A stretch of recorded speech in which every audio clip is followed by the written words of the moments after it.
Now, impact traffic. This report is sponsored by Credit Karma. Right now, the big traffic story is coming out of the tech center. Northbound I-25, just north of Orchard, got a serious rollover crash blocking all but the right shoulder of the highway drive. No kidding. Traffic solidly backed up past Dry Creek at this time. If you're coming out of the tech center, give yourself plenty of time or use an alternate route for now. Right now, they're clearing out a wreck on the eastbound side of 6th Avenue, approaching I-25 as well. Speeds are improving, but watch out for activity off to the right lane and right shoulder on that stretch. The weather forecast, increasing clouds today with a high near 50. We need the rest of the story. God, he was good, wasn't he? You know, he was syndicated almost everywhere. And he was like 100 years old when he died, wasn't he? I don't know. I'll tell you the other one I liked way back was Art Bell, man. I mean, it was some crazy-ass shit, but I liked it. I'm broadcasting from the middle of Area 51 in the great desert of... George Noory's just as crazy as Art Bell was. Yeah. With these weird stuff. He's still on, isn't he? Yeah. You got another one? This sheet there? No? This? I don't know what you're on. Mike, do you build anything up south of Monument or north of Monument or what? I haven't, but I want to. I'm willing to. You don't as far as County Line Road. Downtown's healthcare has been providing physical and regenerative care delivered for We like to stay in the Pike Regional Building if you're a candidate for this Department District treatment. Call 303-292-9992 today to schedule your free consultation. With deductibles being met and HSA money to use or lose, a lot of pressure on Mark to keep the show going. Don't delay. Give yourself this opportunity to live your best life. Check them out at downtownshealthcare.com. I could talk 4 hours with not one fucking call, man. In fact, you probably didn't know that. The last 45 minutes, we didn't have any calls. No. Well, we had a few, but we had a few updates that were the same exact update from DAF. Did you listen? I went to the DMV to San Monaco. I wanted to kill... So I went to one down there in Littleton off of County Line. Yeah.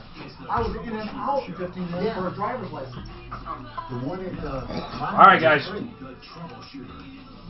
Welcome to the show. This is the only show of its kind. We are here to solve your problems, answer your questions, try to make your life just a little bit better. We really do strive every single day, day in and day out, to help you. If you've been ripped off or taken advantage of by anybody out there, we want to help you. We use the power of the media to make things better. How's that? How many other stations, how many other shows can say that? We literally use the power of the media to make people's lives better. I like that. If you've been ripped off, if you have a story to tell, if you need help, that is what this show's about.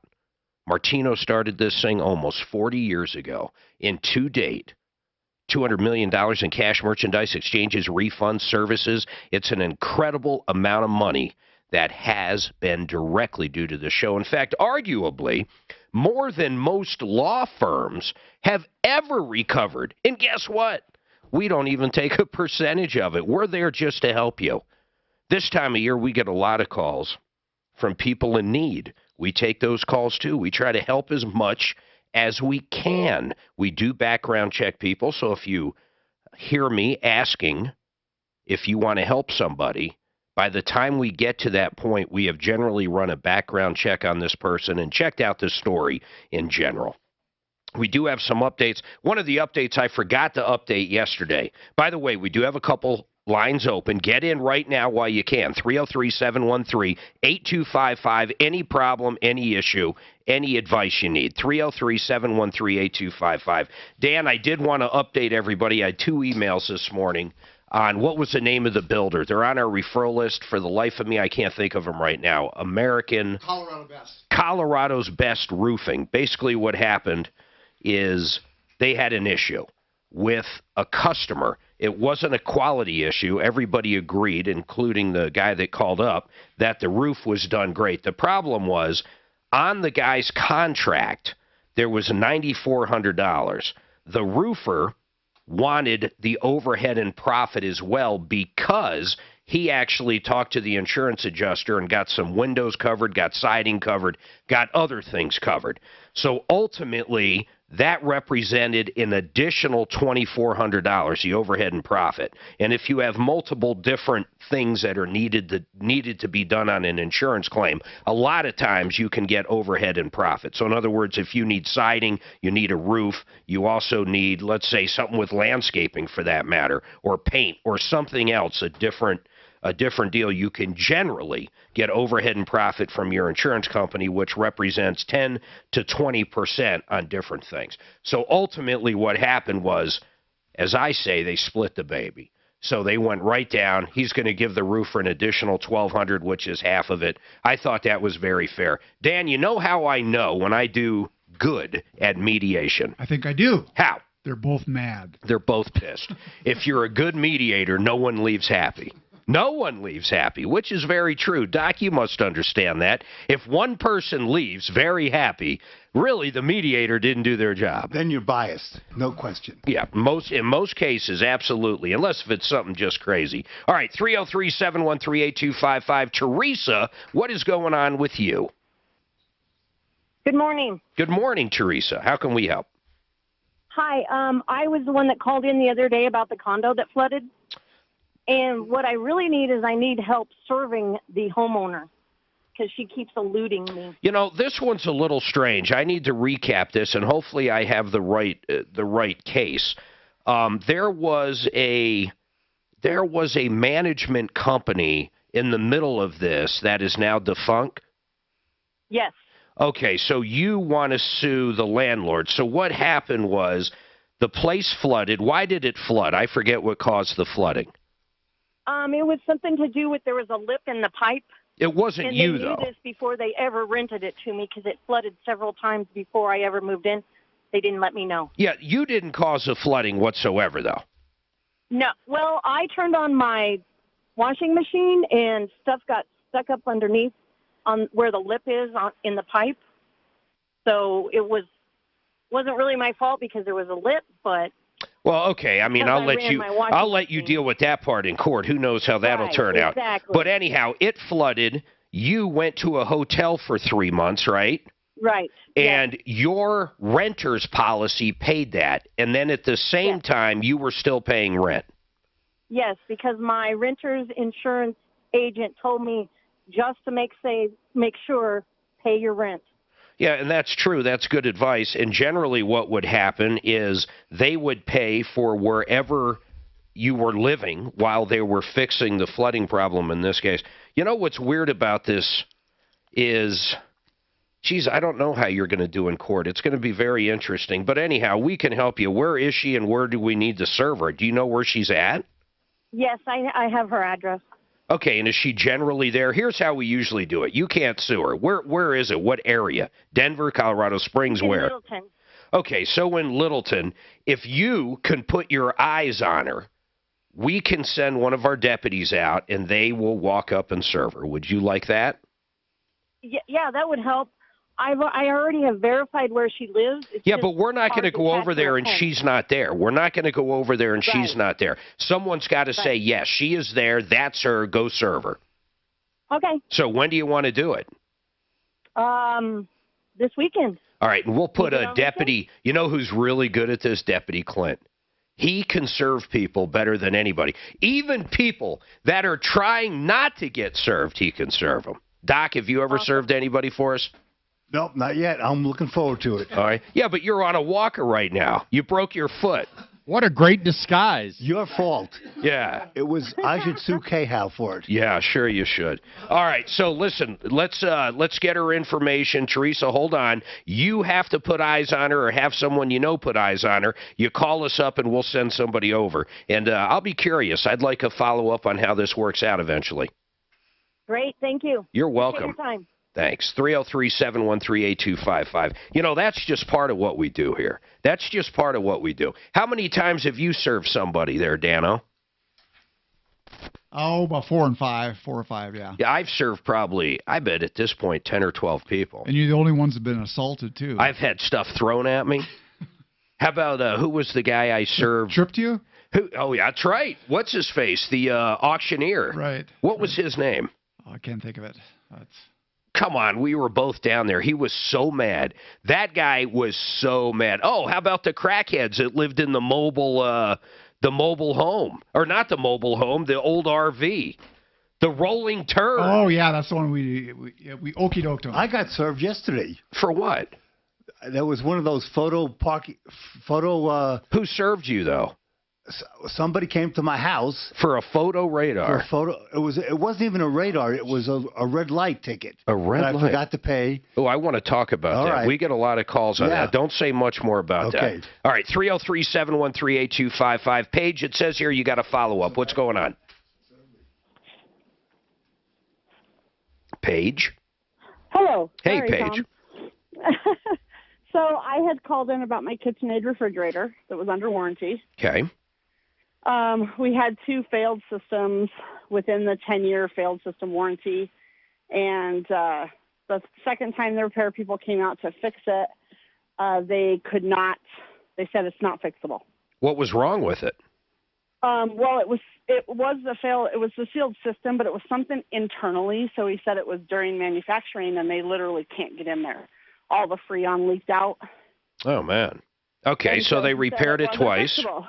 How old is it? You said the 10-year warranty. How many years was the first and second repair? 7. The first repair was 5 years. The second repair was 7 years. That's a good warranty, actually.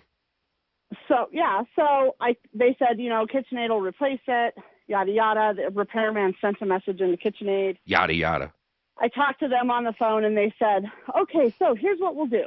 We don't make that model anymore, but we'll sell you this other model, comparable, for $2,200. Yeah. It's $137 cheaper than what Home Depot sells it for. I said, so you're giving me $137. Oh, man. And I was furious. So you guys called us. So I called you. Hold on, though. I'm gonna hold you for a second, all right? I'm gonna hold you over the break. I hate to do that, Paige, but I have to take a break. Then I want to know. Hopefully what she's going to say is we got something for her besides a $100 discount. I hate when warranty companies do things like that, though. It'll drive you nuts. 303-MARTINO, 303-713-8255. Want military-grade gear delivered directly to your doorstep? Join over 250,000 customers already geared up with Crate Club, the box built by Navy SEALs, Army Rangers, Delta Force, and Special Ops guys. You'll receive seasonal, tactical, and survival gear essentials to be better prepared at home and on the road, and a digital subscription to our community. Products include backpacks, helmets, hammocks, holsters, vests, and more kick-ass gear. Get it for yourself or give something unique this year. Rise above the ranks at CrateClub.com. CrateClub.com.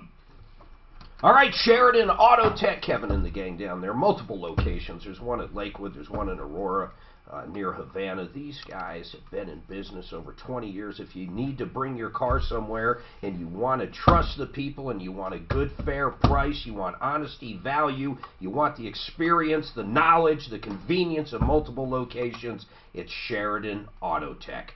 303-455-7242, 303-455-7242. Tell Kevin I said hello. Continue to drive. Have you taken advantage? You're still waiting. What's that? You didn't say uncle. Uncle Kevin. Remember that crazy uncle you'd have? You deserve it. Yeah, the problem is now we're the crazy uncles. At least I am. Are you? You got nephews and nieces, right? Yes, you're the crazy uncle now. He's probably got crazier people now. This one lady just on Facebook said she went to UC Health for an eye exam. Yeah. Just think, what's a ridiculous cost for an eye exam? It should be around $200. What's it, $5,000? $960. Wow. Yeah, but what were they having an exam? Just a normal for glasses? I asked her if it was just a normal eye exam or what. She said she needed to call in. Bring that up because my daughter literally had one yesterday. And what they charge her? It was for, contacts. Yeah. $79. So here they have a new contact that you can leave it in for a week. Really? Well, I think don't they have monthly contacts? Whether you're supposed to take them, you're not supposed to be sleeping with them. If you sleep with them, you're supposed to. I think you're old school, bro. I think you're old school. Well, what's old school? I think you're old school. I never had contacts, man. Well, I tried them for like once. I just couldn't stand stuff in my eyes. You what? I couldn't stand having something in my eye. I don't even like the feeling of putting them in my eye. Right. And I've never done it. When you first do it, it's tough, but you get used to it. And then it seems like maybe it's just because she's young, but then you tend to lose them. Although hers are, you're only supposed to wear them a few days, so then you throw them out. Right. But now they're much more permanent. Yeah, how old's your daughter? 17. Yeah, she was on one. I didn't know she had glasses. She wears contacts. She does wear glasses too, though. I've never seen her in glasses. They don't want to be seeing glasses. No, she wears her glasses a lot, actually. She'll wear them to school. I know my kid hated it when he got him contacts.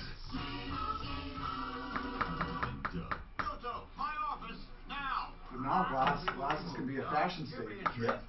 Like, what's his name, the Bronco? Vandals. Vandals, yeah, right. He doesn't. I don't think he even needs glasses, but he wears the. You mean he just wears them? The fashion statement. You know, I know some older women like that are friends of my mom. I mean, they do need glasses, but the only reason they can afford to get their eyes whatever they want done, but they want to wear glasses. What's a catastrophic injury? You don't have to worry. Just call them. If somebody hurt you, a doctor, a hospital, a therapist, assisted living facilities, nursing homes, a product, you know, all those things where. Hey, do they have contacts now that you can put in there and you can see far and near, or they're not?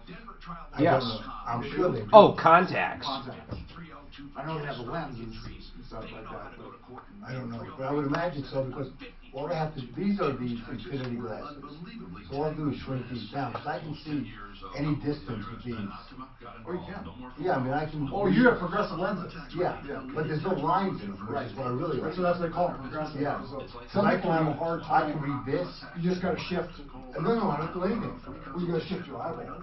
No, I just speed up. Well, that way. Yeah, I mean, I can just look down and read that. Right.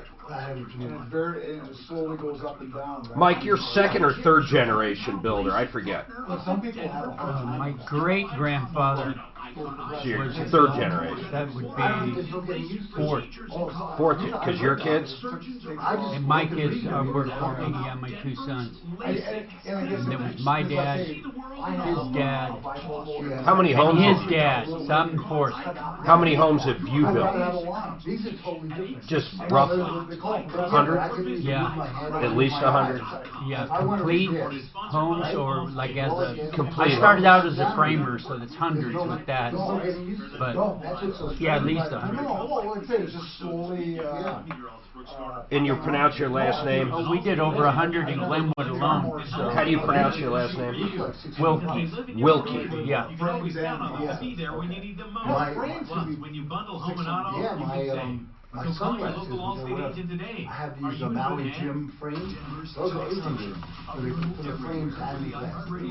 But the project are still, I've had them for years now. And it's perfect for golf, you know.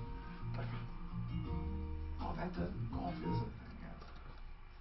All right, by the way, this hour is brought to you by Panacea. Why? Because it works. Not only does this CBD product work for people like Tom and like Dan, are you taking any CBD yet? I am, and it's really helping on the sleep. It is? Yes, it is. You've struggled sleeping for a long Big time, years. Years, and you're saying this literally works. It helps me fall back to sleep much better. The biggest one we hear is it helps with anxiety, but regardless, the reason it is different than every other place you can get CBD. And, you know, it's not different than everybody. CBD. But one of the things is you know what you're getting. If it says 75 milligrams or however they base this stuff on, that is what you're getting. Panacea Life Sciences. We've checked out the actual lab. It's very cool. It's state-of-the-art. These guys are right here in Denver. You can order it online at realcbdthatworks.com, realcbdthatworks.com, or you can actually go pick it up at their office. You can get that address right at realcbdthatworks.com. Let me go back to Paige. By the way, we do have lines open, 303-713-8255, and I've got to tell you what happened. We were talking a little bit about that Peloton story yesterday. And I'll tell you how that came up. It's a little interesting thing, though. I bought Suzanne a certain gift, and she kind of took it the wrong way, although I think she was joking. But then it got even stranger last night. Well, you probably bought her a vacuum cleaner, if I know you. I've bought her a vacuum cleaner before for Christmas, right? Yeah, a really badass one. Yeah, a really good vacuum Very cleaner. romantic. It's got nothing to do with romance. I'm not even going there right now. Paige, you called in a while back. You had a problem with the warranty with the KitchenAid. Ultimately, what happened? I assume we got involved in what? What happened? Yes. So I got you guys the warranty information, and you had your office email them. And I got a call from the executive office right after the Thanksgiving break. And they offered, so I was looking at a KitchenAid refrigerator anyway and was hesitant to go with them again. And I told him that. And so he asked which one I was looking at. About a $4,000 model. Wow. And so they sold me that refrigerator for $1,500. Oh, great. So you actually got more than the value of what your refrigerator was that should have been warranted.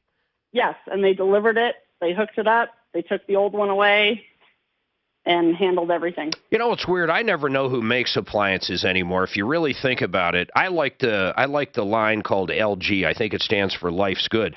But really, all they do is go out and get them bid from different people that, you know, make refrigerators and then put their label on them. I'm not even sure who makes them anymore. I would assume most things come from China. So really what I'm getting to is the only thing you can go by is the company that is putting their name on them, which is KitchenAid, and it sounds like they did great for you. Yes, they did. Awesome. Well, I'm glad we can help. That's a perfect example. Thanks, Paige. I do. I like when people give us great follow-ups like that. We've had probably the worst experience lately with Kenmore. Kenmore, and I have a feeling it's because Sears and Kmart, which is the same company now, are just struggling big time out there. But wouldn't you say, Dan, the worst we have got is warranty issues with Sears? It's just you just can't track them down. Yeah, and then we email them. We do everything we possibly can to help, and it doesn't work. Hey, I want to introduce our guest today, Mike Wilkie. He's a new referral list member out of Colorado Springs, or actually the entire Pikes Peak region, and he's a really cool guy. I sat down and met you probably, it's been a while now, 4, 5, 6 months ago. He's a builder. How many new homes have you built, Mike? Just a guesstimate. Probably. Turn your mic on there. Yeah, it's on. Oh. Close to 200. How come I don't hear him? Is he okay over there? Oh. There you go. Close to 200. Yeah. So 200 brand new homes. I'm not talking about different, like kitchen remodels or basement build-outs, but literally brand new homes. Yes, sir. And you guys design them as well? You do everything, right? Yes, we do. We're a design build, custom builder. We have plans that people can start from. Yep, and then modify. We always tell them, whatever you guys imagine we can do. I think some of our best ideas come from our clients. Here's what I live. That's interesting, actually. Where we live, we have a lot of custom homes being built. In fact, there's one down on the corner right now. And I love how they go up. In fact, when it's not the winter, we generally will walk through them, as they're being built out. And you go, man, I wish we thought of this when we did this. Or, man, I wish we did this. Or I wish we pointed the house this direction. I mean, there's a lot of things out there. But what I really liked about you and what stuck out when I met you is that your great-grandfather built homes. Yes, he did. Yeah, your grandfather built homes. Yes. Your father built homes. Yes, he did. You build homes. Yes. And your kids build homes. Yeah, my 2 sons work for me. So. It's pretty amazing. So what is that? 4 generations of home building. And what's the biggest warranty problem people run into? Your number one call, what is it? I think most of the complaints we get, generally complaints we get about smaller builders or custom builders, are ones that go out of business. Well, it's evident you're not going out of business. You guys have been doing it forever. So that's our number one complaint. But what is the number one complaint you get after they move in? Is it small stuff, big stuff? What is the number one complaint? I think that construction defects or serious warranty issues always go back to water in one way or another. It's either the grading wasn't right or a pipe leaked, or a lot of times now with our tighter homes and with the energy packages, condensation we've had condensation coming off ducts in an attic so bad that you would swear it was a roof leak. and it's, say, a kitchen exhaust hood that isn't insulated, it's pulling warm air out of the house that's humid, and when it hits the inside of that cold duct, it condenses and runs back down through the duct. How do you fix that? You have to insulate that exhaust duct. All right, so it's like anything. You've learned over time how to make that so it doesn't become a problem. Yeah, and the better we get, the more exposure we have to there being a reaction or an interaction with another system that causes something you don't expect. You know, I've never built a house. I'm curious, so if someone wants to do a custom house, like the house we live in now, the people we bought it from had it custom built by, who was it, Suzanne Daltrey or something? Autry Homes. I mean, I don't know who this guy is. I think he's retired. But when someone sits down and they want a brand new house, I mean, do they usually start with blueprints or no? I mean, they come to you and say, hey, we want a ranch house, a 2-story, we're looking at building it here. Then you guys really start asking the questions. Yeah, I think it generally, people, when they want to build a custom home, they have that home in mind. They may have had it in mind for 10 years or 20 years. Yeah. But they have an idea. They of have what they want. Picture of that home.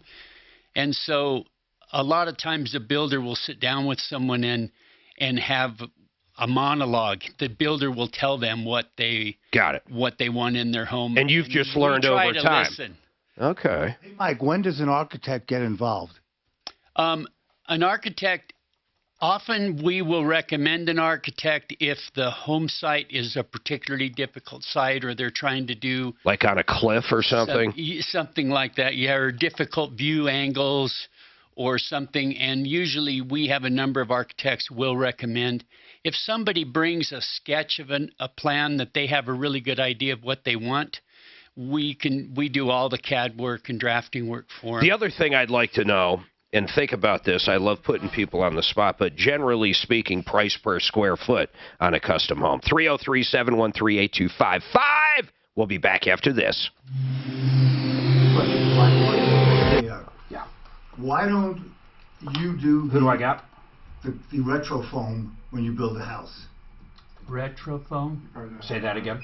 It seems to me that if we've been advertising Colorado retro foam, right? Yep. Why don't you put in a new house if it's such good insulation? Because generally it's going to up the cost so much. I mean, builders are watching every nickel.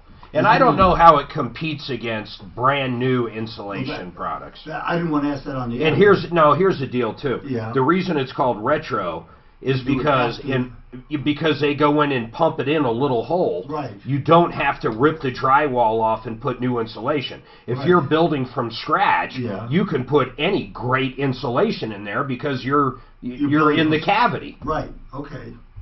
But bats don't work well. The what? So blown in or spray insulation is the best product to use because it doesn't leave any gaps. Yeah. And our value is measured in the middle of the bat. It doesn't tell you how badly it performs where it sits against the sorry stud. guys, hold on.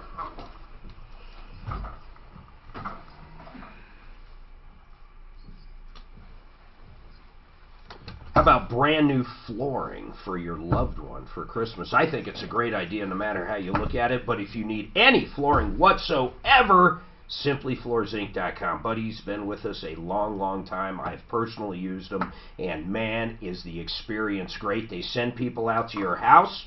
They go over everything with you. They measure. They show you all the options. Then you buy the product, and you can save up to 50%. SimplyFloorsInc.com. Go check it out right now. SimplyFloorsInc.com. So you don't use fiberglass insulation? We use fiberglass, but we use a blown-in fiberglass. So we blow it into the wall cavity. Pardon me, which number is the one you want given on the air? 2120. Okay, great. No, that's the one you have. The other one would be fine, but that's our office, and the other one's my cell. Oh, this one's your cell? The first one's my cell. If you've given that out, that's fine. Okay, we'll get this one out on the air then. I'll fix that for Mark. So this retrofoam, Mike, is blow-in, like a thick shaving cream that you can actually run wires through it. So you can actually... Oh, the retro? Yeah. It pumps in. So you drill a little hole, they pull up their truck or whatever, and it pumps this stuff in almost is a liquid, and it goes around all the electrical, it goes around the ductwork, it goes, anything in that cavity, it goes around, and then as it sets, it becomes a little harder. A little thicker. And it works great. But it never becomes totally hard. Right, so you can still rerun never wires solid. through. You can still snake wires or whatever through. But it really is for retro. It's for older properties that had shitty. But I think it would be. Also, they don't roll that Pink Panther shit in walls anymore, do they? Or do they? Absolutely. Roll it? Yeah, you know, like those big rolls. Yeah, oh, the bats? Yeah, they do that. We don't use a lot of bats though. We use that blown-in foam. No, we use blown-in fiberglass. That's Yeah. The foams are those off gas, and they have. You gotta be careful. Yeah. I probably don't want to get into it if one of your other sponsors is. No, we don't. No, but I've seen like down in Texas where they put that in and they've had to tear off the roof because they made it too thick. Yeah, we've used foam when we're doing what's called a cathedralized attic. So if we're heating the whole attic and conditioning it, then the insulation goes against the roof, and then we'll use an open cell foam. Or use the open cell, not the closed cell. Yeah, we'll use, the problem with closed cell on a roof is it's waterproof. So if your roof leaks, you don't know it. Oh, okay. And your structure rots, and you never know you have a leak. I didn't know that. So we don't like using closed cell foam underneath roof decks or structural decks. I wish I had Mike build my house. We had a custom house built, and we sued them. It cost over $400 grand to fix the house. They originally wanted to go to arbitration for $25,000. They're going to give us $25,000. We took them. We had this great attorney. If you ever need a construction attorney, this guy is incredible. His name is Scott Sullivan. Oh. The builders hate him. You know him? You know him, right? Oh yeah, I know Scott Sullivan. But these guys, Mike, these guys fucked up our house so bad you wouldn't believe it. They put in an unmeasured beam, and we had an all granite kitchen. The beam was like this, so what they do, they put something, instead of replacing the beam, they literally put rocks.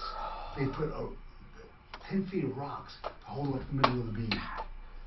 In the crawl space? Yeah. Oh my God. These guys were Thank so you. bad. In the crawl space? Yeah. Underneath where the beam was, they put rocks. What kind of rocks? Beam. No, I'm just kidding. These guys fucked up so badly. I mean, the inspection report was like that thick of things they had to do. Oh wow. Who did the inspections? PIE? P-I-E? I don't remember who it was, but they were great. They nailed these guys, and it took them. They didn't even have a crawl space on the half of the house. They had literally, while we were living there, dig a crawl space out from underneath the basement. These guys were just terrible. My niece is going through that back in North Dakota. But you know, Scott, I mean, he's just a target. I mean, I know builders hate him, but they fucked up our house so badly that they should have been put out. It was a single custom home? Yeah. I'm surprised that Scott took that. They usually only go after the class action multiple. Well, he was a friend of a friend, and he looked at this and said, look, no, they're very good. This is going to be, and you know, like I say, these guys, what happened was, a friend of mine owned the company. We signed the contract with him. The day after we signed the contract, he says, I sold the company to these other people. And so, you know, it was also personal because I felt I got fucked over by a friend of mine. He should have made it right. What? Your friend should have just... You know, everybody's got a freaking Christmas album. I like this. This is The Killers. My wife turned me on to this band years ago. And they used to do a song every year for charity, and then they stopped. And I don't quite understand why. Because they're generally pretty good. Now, other people, and I don't have any examples right now, but it drives me crazy when a band comes out and does, in fact, do me a favor, find some rap Christmas songs, just to give you an idea. Some of the Christmas songs out there are absolutely ridiculous. How about people that recover the same old Jingle Bells or the same old Silent Night? That kind of drives me a little crazy, too. Everybody seems to do it, and they try to sell these albums. Go ahead, Doc. Best Christmas album ever is Josh Groban's. What is it? Is it the old ones, the old... He does old ones, new ones. How come I've never heard of him? How old's this guy? Who is he, Doc? You don't know who Josh Groban is? I have no idea. Who is this guy? Dan? Okay, hold on. No. Before we go any further, Dan, have you ever heard of who the hell he said? I'm not that big on music, but I've never heard of him. Never heard of him. Okay, let's go over to our guest. Mike, you ever heard of this guy? No. Suzanne, you ever heard of, what's his name again? I've heard of him, but I'm not a fan. I mean, I've never been a fan. I think she's just trying to be nice. Ed, have you ever heard of this guy? No. Who? Yeah, exactly. Josh Groban. I've heard of Josh Groban. Yeah. Okay. He's huge. He's huge. Why? Does he do other things besides Christmas albums? Yeah, he's a great vocalist. What is his genre? He's kind of like in the Michael Bublé genre. Michael Bublé. Just standards and stuff that probably is over your head. Metallica's #1 influence. Michael Bublé. All right, Mike, let me ask you. Oh, by the way, I'm sorry. We do have lines open. 303-713-8255, 303 Martino. Mike, back to that real quick. So he asked the Doc, did you actually have a custom-built house? Did I hear you talking about that during the break? I did. And how did the experience go? Because, that could be a very trying experience if it doesn't go well. It was terrible. What was the worst part about it? They totally screwed up the house. It took them a year and a half to get all the things fixed that they should have done to begin with. So didn't you do a walkthrough? Well, we did it first. Yeah. And then when we had an inspection, things started showing up.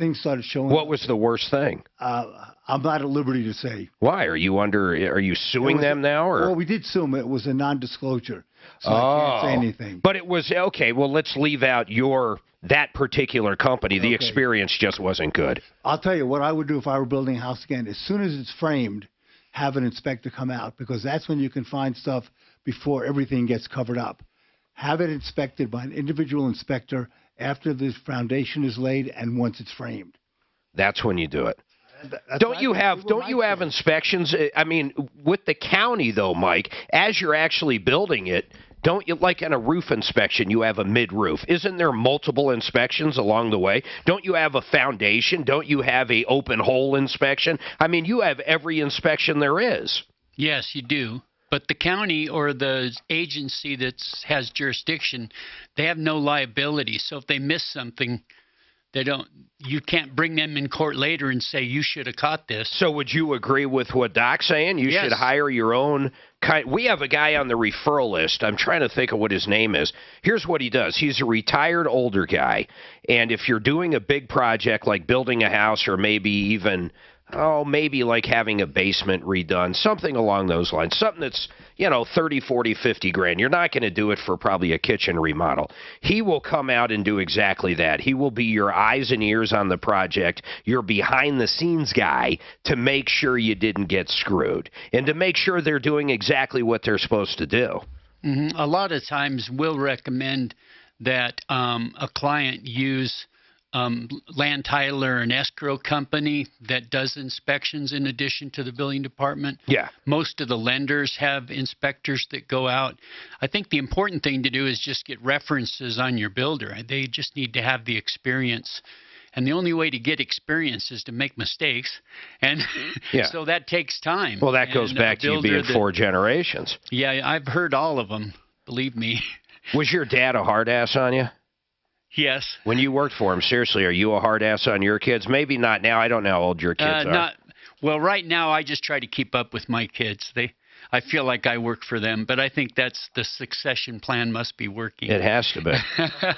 But you were brought up, literally. I go back, and I'm not talking politics here, but Trump was kind of brought up in these big buildings, and he was kind of overseeing this for his dad, and his dad was a big-time hard ass. Yeah, a lot of people said he was a downright jerk, and he might have been. I have no idea.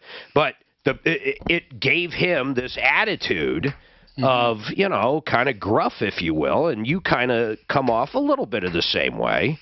Yeah, I don't... How about your grandfather? Was he pretty hard? I mean, I don't know. When I say hard, everything had to be to perfection so you're not redoing stuff on the job site. Oh, yeah. Yes, there were standards. Yeah. And there wasn't 2 ways to do something. There was just 1 way. Their way. That's crazy. Hank's got an idea for a Christmas album. What is it, Hank? Yeah, man, it's called Oi to the World. It's from the band The Vandals. The Vandals. Did you pull that up? It's a punk rock band. Oi, it's a what band? This is Christmas music, Mark. Yeah, it's like the Snoop Dogg Christmas album. You know who they sound like to me, Hank? How old are you, Hank? 36. 36. He's a little younger than me by, I'm trying to do the math here. A little? 47. 11 years. 40. See, okay, thanks, engineer.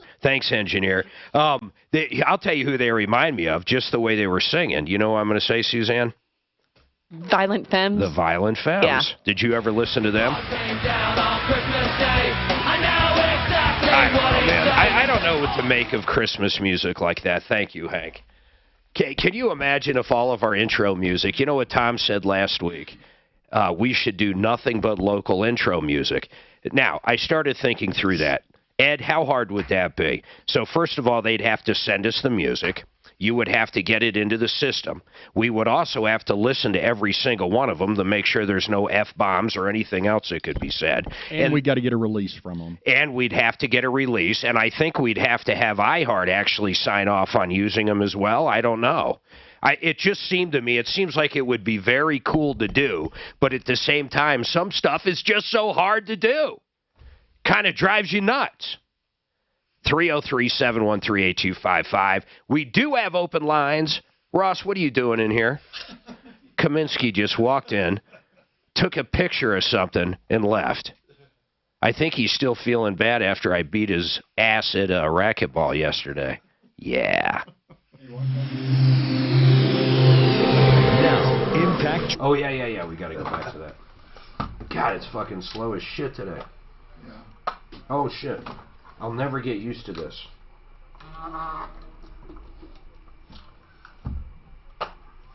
God.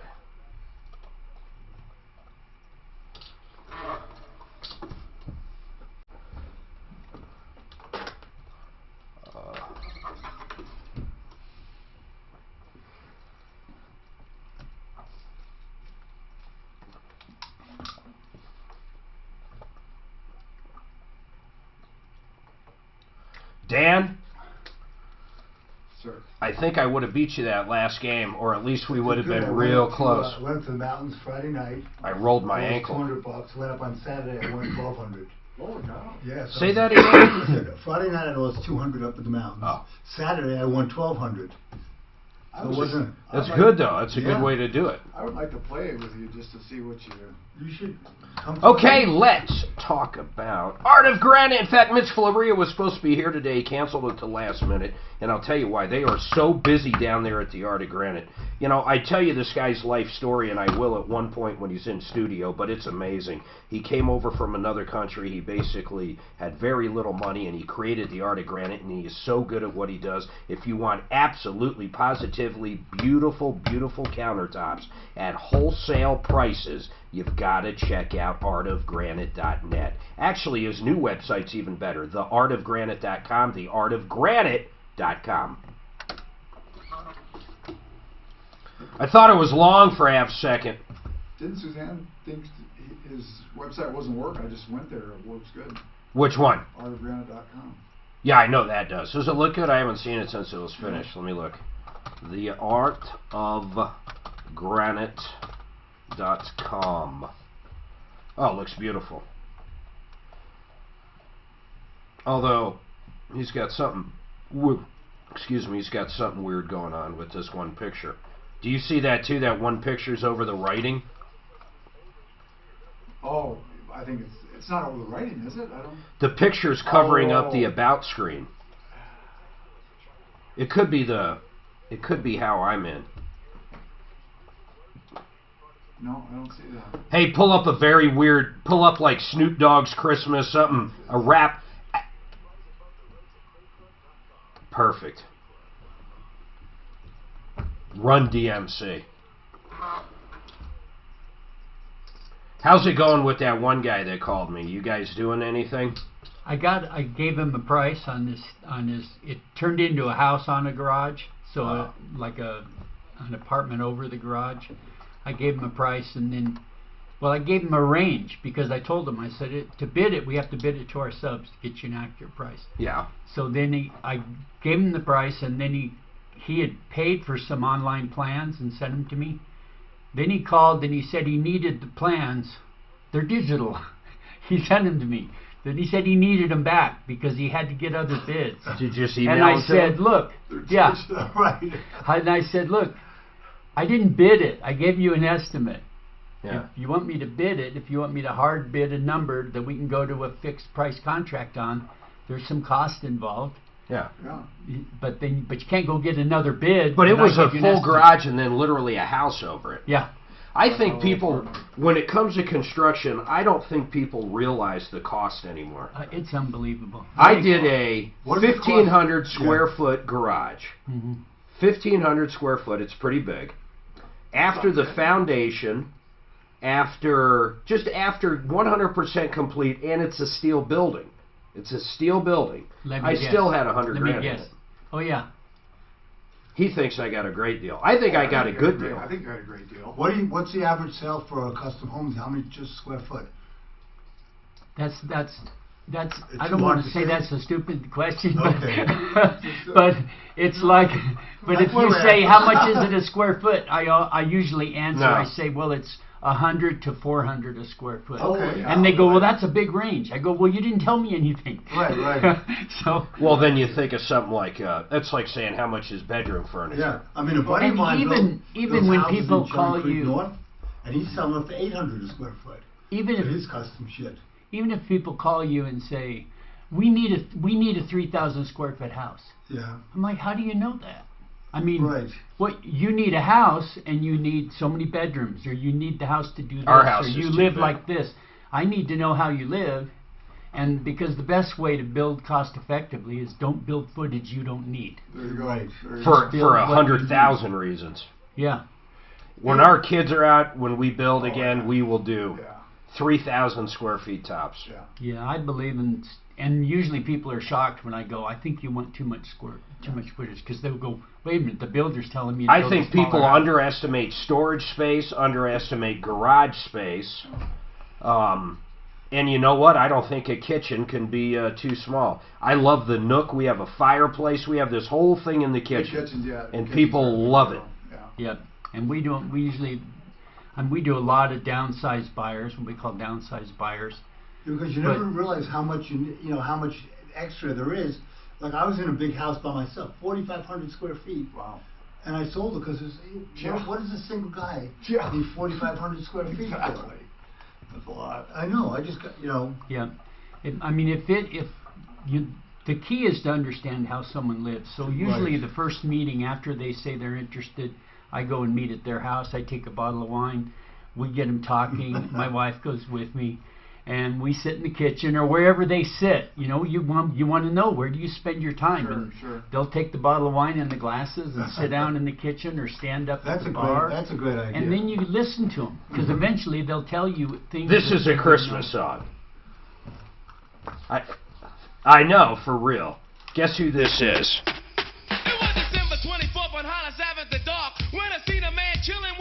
This is crazy. I mean, come on. Who is this? Run DMC? Run DMC. You know, you have Run DMC. They were one of the first rappers, right? You know, I'm not going to claim to be an expert on rap history, but wasn't it like the Beastie Boys, Run DMC? And we're talking back when I was like 10. I mean, these guys have been around forever. LL Cool J. LL Cool J. He actually became quite the actor, didn't he? A really good actor. Who's that other guy? He plays on that SUV show.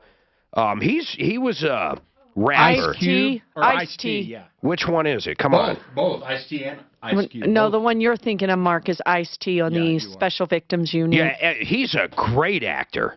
He is a great actor. Ice Cube is the one that plays in that, oh, man, it's a very funny show. He's more of a comedian guy.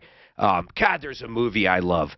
Oh, I hate when I can't think of something. I'm having a Martino moment.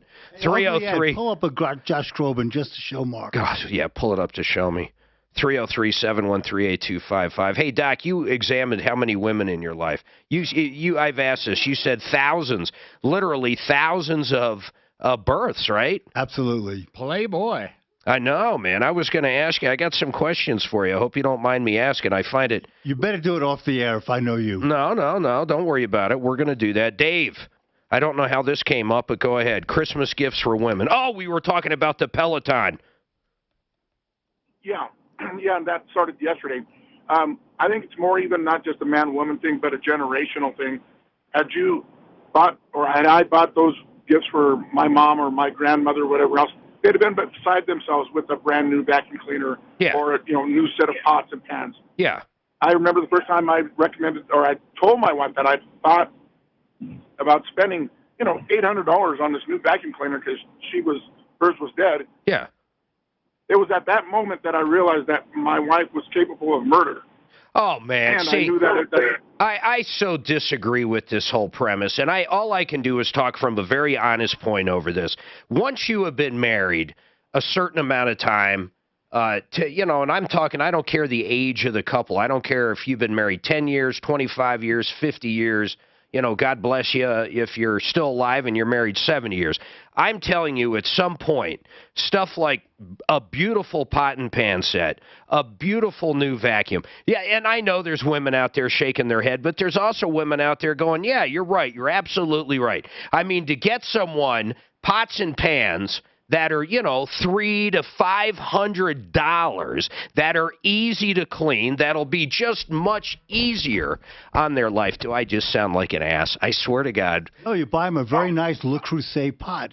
That's $300. You're right. That's a good gift. It's something you would generally Christmas, once you're married and you have a family, certain times a year you can get really good deals on stuff. Why wouldn't you do them for Christmas? So you're saying, Dave, no way, huh? Well, no, I didn't have a problem with it. I thought I was doing the right thing. Yeah, but your wife didn't like it. Well, she didn't like it. She also told me that when she had also thought about buying me a riding lawn tractor. God, I'd love that. My God, that's going to make my life easier. I was like, that. I'm good with that. And she goes, no, I thought you'd like this thing better. Well, guess what? I don't remember what that thing was. Yeah. I remember that lawn tractor because it still burns me that I didn't get that lawn tractor. Hey, Mark, you got to go all out, too. You got to get her a rug to stand on while she's washing the pots. Oh, you mean one of those mats? Shut up, Ed. Shut up, ugly Ed.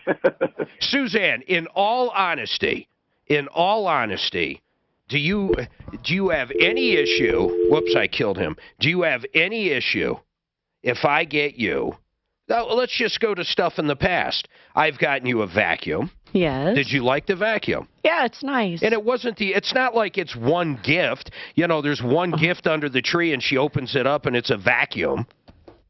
I probably got you jewelry as well that year. We might have even had a trip somewhere. Yeah. Clothes. Yeah. Now, where I did screw up, guys, Doc, you'll love this one. So I got her pots and pans for this year. They get shipped. I don't catch it in time, so she sees them. These are nice pots and pans. These things cost a lot of money. So we get home yesterday. We talked about it on the air for a minute. This is unbelievable. The more I think about it, it sucks. It kind of kills my whole deal here. Anyhow, she goes, these are very lovely, and these would be great, but I got to show you something. So she reaches under our stove, and she pulls out literally the exact same pots and pans. I bought her the exact same thing last year for Christmas. Same exact pots and pans. When was the last time you ever cooked in the kitchen and saw the stuff you bought? I cook all the time. I don't pay attention to the pans, though. How often do I cook? Oh, once a week? Yeah, at least. If we grill, on the grill, I'm there. If we smoke outside, I'm there. Suzanne told me she wants one of those cars with a big bow on it. She got one. It just wasn't for Christmas. She did. That is interesting. I think Lexus is the one that does that. It's very interesting. Mark, you're tough because you buy everything you want. I know. Really you know what she told me, frustrating. Doc? You know what she told me? This was Monday or whatever day Sunday. It was. Whatever. She goes, I'm not even opening up a gift unless you give me a few ideas to get for you. I swear. And she's being serious. I'm not going to open up anything. That's what she said. It's crazy. All right, 303-713-8255. Dave and Tom, hold tight. My name's Mark Major. We got hours to come.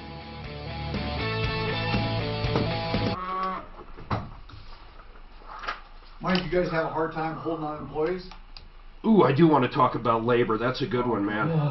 Don't get me started. Let's talk about getting started. That was a great story. Okay, I want to hear. Do you see? Because a lot of people get these tickets. Is the I younger know. generation? And I've never paid one in the past. Not your And son, I'll tell not my your story son. on Okay. I got served on. You know, What town were you I in? hear that a lot, Denver. but I where I think that people are just people, no matter what generation it is, and you're going to get ones that are hard to work with, and you're going to get ones. And when I say hard to work with, they're not willing to give the extra. Yeah, I don't think I've seen. A change. What I have seen is the skilled trades those guys are disappearing, and so there's guys that have knowledge, like a carpenter. Yeah, like I can do things with tools that I don't ever see anybody do anymore, and my sons don't even, like, because Continue like with they the came weird up Christmas more music. in the business, and I came up as Maybe a in death the trade metal as Christmas. a carpenter, and they didn't come up, like that. And carpentry is it's a complex skill. Oh, there's built-ins, a man. lot of different facets to it. How to use tools, how to lay out, how to understand. The framer has And to know fewer- every other trade. And you're fewer and fewer people being able to do it, right? Yep, and when you get a really good framer, he protects you from all kinds of errors on the job with all he coordinates with the other subs. Because he sees that something's going to. And when you get a really good one and he misses something, you almost think it's his mistake. But what happened was he just failed to coordinate and catch all the other things for you, and then you're upset. But then you get a bad framer and nothing works. So, Mike, have you ever turned down a couple because you said, look, these people are going to be impossible to deal with. It's not worth the aggravation? Oh, yeah. Oh, yeah. Yeah, sometimes you we've had had I can tell his attitude. He knows that. Yeah. I've had a number of them where I go, I just don't think we're a good fit. Well, yeah, because you're married to them for a fucking year plus. And the other thing I do is I usually ask them what they're, I'll list the constraints, for construction contracts. So it's quality, it's schedule, it's budget, it's durability, and then I have them list in the order of importance what's important to them in those. And if schedule's in the first 2 or 3, I give them a list of builders to go talk to that are scheduled. Actually, builders. let's talk about that because that's smart. You can't hold the schedule and not compromise quality somewhere if there's an error. We have some roofers on a referral list. He's got a place down there too. His name is Jay Bratz. He owns Excel Roofing. Very successful company, one of the largest in Colorado. And he's in other states too. But something he is remarkable at is getting rid of problem children before they start. He has a knack for people calling him or his salespeople, and he has trained his guys so well to literally turn down customers. It's a remarkable thing. And we get almost zero complaints on this company because he simply does not deal with bad people. And he does a good job. Well, of course, but he knows you can do a good job, and some people, it won't matter. They'll pick you apart forever. Oh, absolutely. Bring that one up. He had a guy where they did the gutters. They took the gutters down, and they threw the old gutters away. Imagine. This guy was pissed. He said, my grandfather hung those gutters 30 years ago. You just threw away a sentimental fucking thing. Jay goes, how in the fuck would you ever... So, how would you know? How would you know in a million years that the guy wanted to keep his old gutters? You tear them off too. Right. I don't know that he wanted to keep them. He just wanted somebody to respect the gutters because... he never said anything. Why do you respect a good gutter? So he just wanted them to say, those are really nice gutters. Where do you want them? So this goes down. The guy ends up buying another house later on, a year or 2 later. And sure enough, like that same guy, eventually I think he was happy with the roof once he got over the whole gutter thing. Yeah. And Jay's like, oh, no way would we ever work for him again. Yeah. Because you don't know. Yeah. I mean, that's kind of... My dad said, he told me a number of times, it's not the jobs you take that define you, it's the ones you turn down. And one bad job will eat up 10 jobs. I remember I threw a lady out of my office because I'm going over the consent form for surgery. I don't want. No, I want to wait. I want to ask you that off there. Okay. That's a good one. I never thought of that. A doctor turning down a patient. That's one I literally never thought of. We should do an anti-troubleshooter show. Purely just the worst customers. Yeah. Oh my God, it would be insane. We've all dealt with them. Yeah. I had a lady, I'll tell this one on air too, at one of my good years. I couldn't fucking believe it. She literally said, I'm going to go get my brothers and come back and kick your ass. And I'll tell you what happened. Wow. I couldn't fucking believe it. Did they do it? They've probably done that to her brothers before, okay, and they probably know better. It's fucking crazy, man. I saw some shit in Montbello, though. I saw some shit down there, boy. In certain areas, I'm sure. So, as you can ask there, do you think a carpenter is better to get from a trade school or experience on the job? It's the person.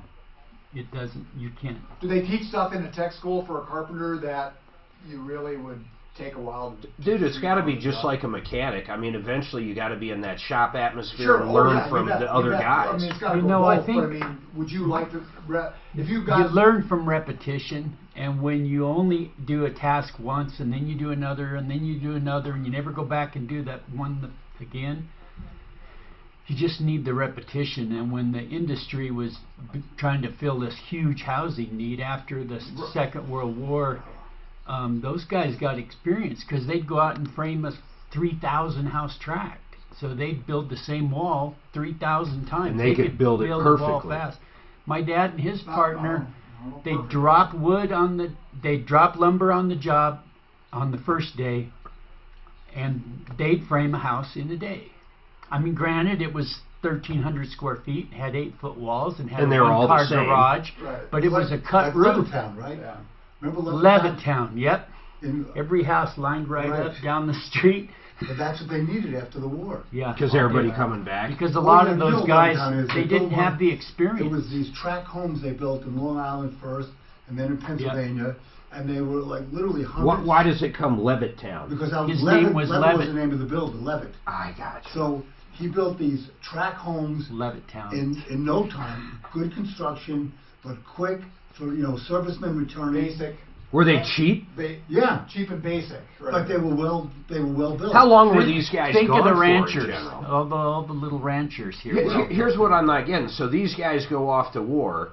They don't have a house. So when they come home, they literally have no place to live, is why this was born? Well, they were living in apartments in the city. Okay. And then there was this whole suburb movement because these guys, Levitt started, he bought this huge tract of land on Long Island, and he built these homes that the guys from the city who were living in apartments or with their parents could move into these. Is that kind of what your dad homes. did? Build stuff like that? Oh yeah, he built. Well, Dad was a production framer, so he averaged 4,000 homes a year. Every year. Oh, wow. Welcome to the show, the only show of its kind. We're here to solve problems, answer questions, take your complaints. We try to want to make your life just a little bit better. This time of year is fun, actually. I get to actually talk about all kinds of things. But literally, what we do better than anything is solve problems, answer questions, take your complaints. You've been ripped off, taken advantage of, you need a little help. The number's easy, 303-MARTINO. That number works on and off the air. If you want to email us any questions, help@troubleshooter.com. That's it. It's been a little slow day here as far as the phones go. We love that at certain times, though. And right now we have gotten off on numerous different things. John does need advice on filing a home hail claim. And, man, have I been through that, and I have been through that numerous times. But first of all, I want to talk about one of my favorite people in the world, and I mean this. When it comes for doing advertising for somebody, the easiest to do out of every single company, I promise, I swear to God on this, is Frank DeMan. I like that. Frank DeMan, the real estate man. No, Frank Duran, the real estate man, is one of the nicest guys you'll ever meet, but that doesn't matter when it comes to business. When I want to sell my home or I need to purchase a new home and need help finding one, you want a realtor that can either save you money or they can save you money. That's it. They can either make you more money or save you money, and Frank Duran can do it, and he has proven it to me time after time after time. He has proven it to Martino time after time after time. If you want to sell your house for more than anybody else in the neighborhood, you need Frank Duran, the real estate man. 303-920-1622, 303-920-1622. Mike Wilkie in studio with me. He's the owner of Garden of the Gods, and that's a home builder. What is it? Garden of the God Homes Inc. God, your website is so long I want to shoot you. I'm looking at you right now. Yeah, but we have a shortcut. It's goghomes.com. Thank God you have a shortcut. goghomes.com. And I've cruised through his website. Man, it is beautiful. You have built a lot of beautiful homes in the Pikes Peak region. He's a custom builder, but you also do all kinds of renovations. Yes, we do. Yeah, so he does a lot. We'll get into that. Any questions on building a new home? Any questions on, say, updating your kitchen or doing a basement? Anything. Mike has been in the business. His father's been in the business. His grandfather and his grandfather's father. That's a lot of fathers. 303-713-8255. Now, man, where did I leave off last hour? I'm losing it a little here. Tom has a Christmas song. Oh, I know what I wanted to talk about. We were talking about this over the break. How about this one day? I think this would be so fun. We take complaints from consumers all the time. Tom's probably, I was going to say rolling over in his grave, but he's not dead. He's probably rolling over in California right now. But listen, we take complaints from consumers all the time. And sometimes they're wacky. Let's just get right to it. Sometimes we have to put them in their place. But imagine if we took complaints from businesses about consumers, about crazy customers. We were talking about that over the break, and our guest, Mike, said something very interesting. You actually hand people a sheet when they want to have a custom house built. And the sheet basically says, what is important to you? And it lists different things. Give us a few. Schedule, budget, quality, durability. And then you ask them, I would like you to put in order which is most important to you on a new custom house, right? Yes, I do. And then if schedule is in the top 2 or even the top 3, I give them a list of builders they can go see. Because if the cabinets come in and there's something wrong with them, I'm sending them back. And if it costs 2 weeks, it costs 2 weeks, because there's a certain expectation of quality on our homes, and I'm not going to compromise it to just hit a date. I love how he sets the expectation, and this would go with any business. You're setting the expectation that scheduling, you just got to kind of forget about it. We're building you a custom house. There's lots and lots of different things that go into this. If something happens, it's going to take longer. Now, right. You must also lay out, if everything's perfect, it's this. And, you know, it could be as long as this. Mm-hmm. And we keep them informed. We have a portal that's on the web where our clients can watch the whole process. I've seen it. It's very cool. Yep. So they're informed. I think the point is, and it's really to the buyer's benefit, if they really are in a hurry and they have to be in by a certain date, then I am going to recommend another builder that's a schedule, that's a time frame builder. And that's who they need. So we were talking about that on break. Then Doc, who has delivered thousands of babies, started talking about a customer. A patient. Well, whatever. To me, it's a customer, no matter what. It's a customer that you said no to. But don't tell the story yet. I got to ask John what's going on. John, go ahead. So, Mark, my neighbor across the street selling their house, and in the process, they found out they have catastrophic hail damage from the 4th of July. What do you mean catastrophic? It's not leaking into the house or anything, is it?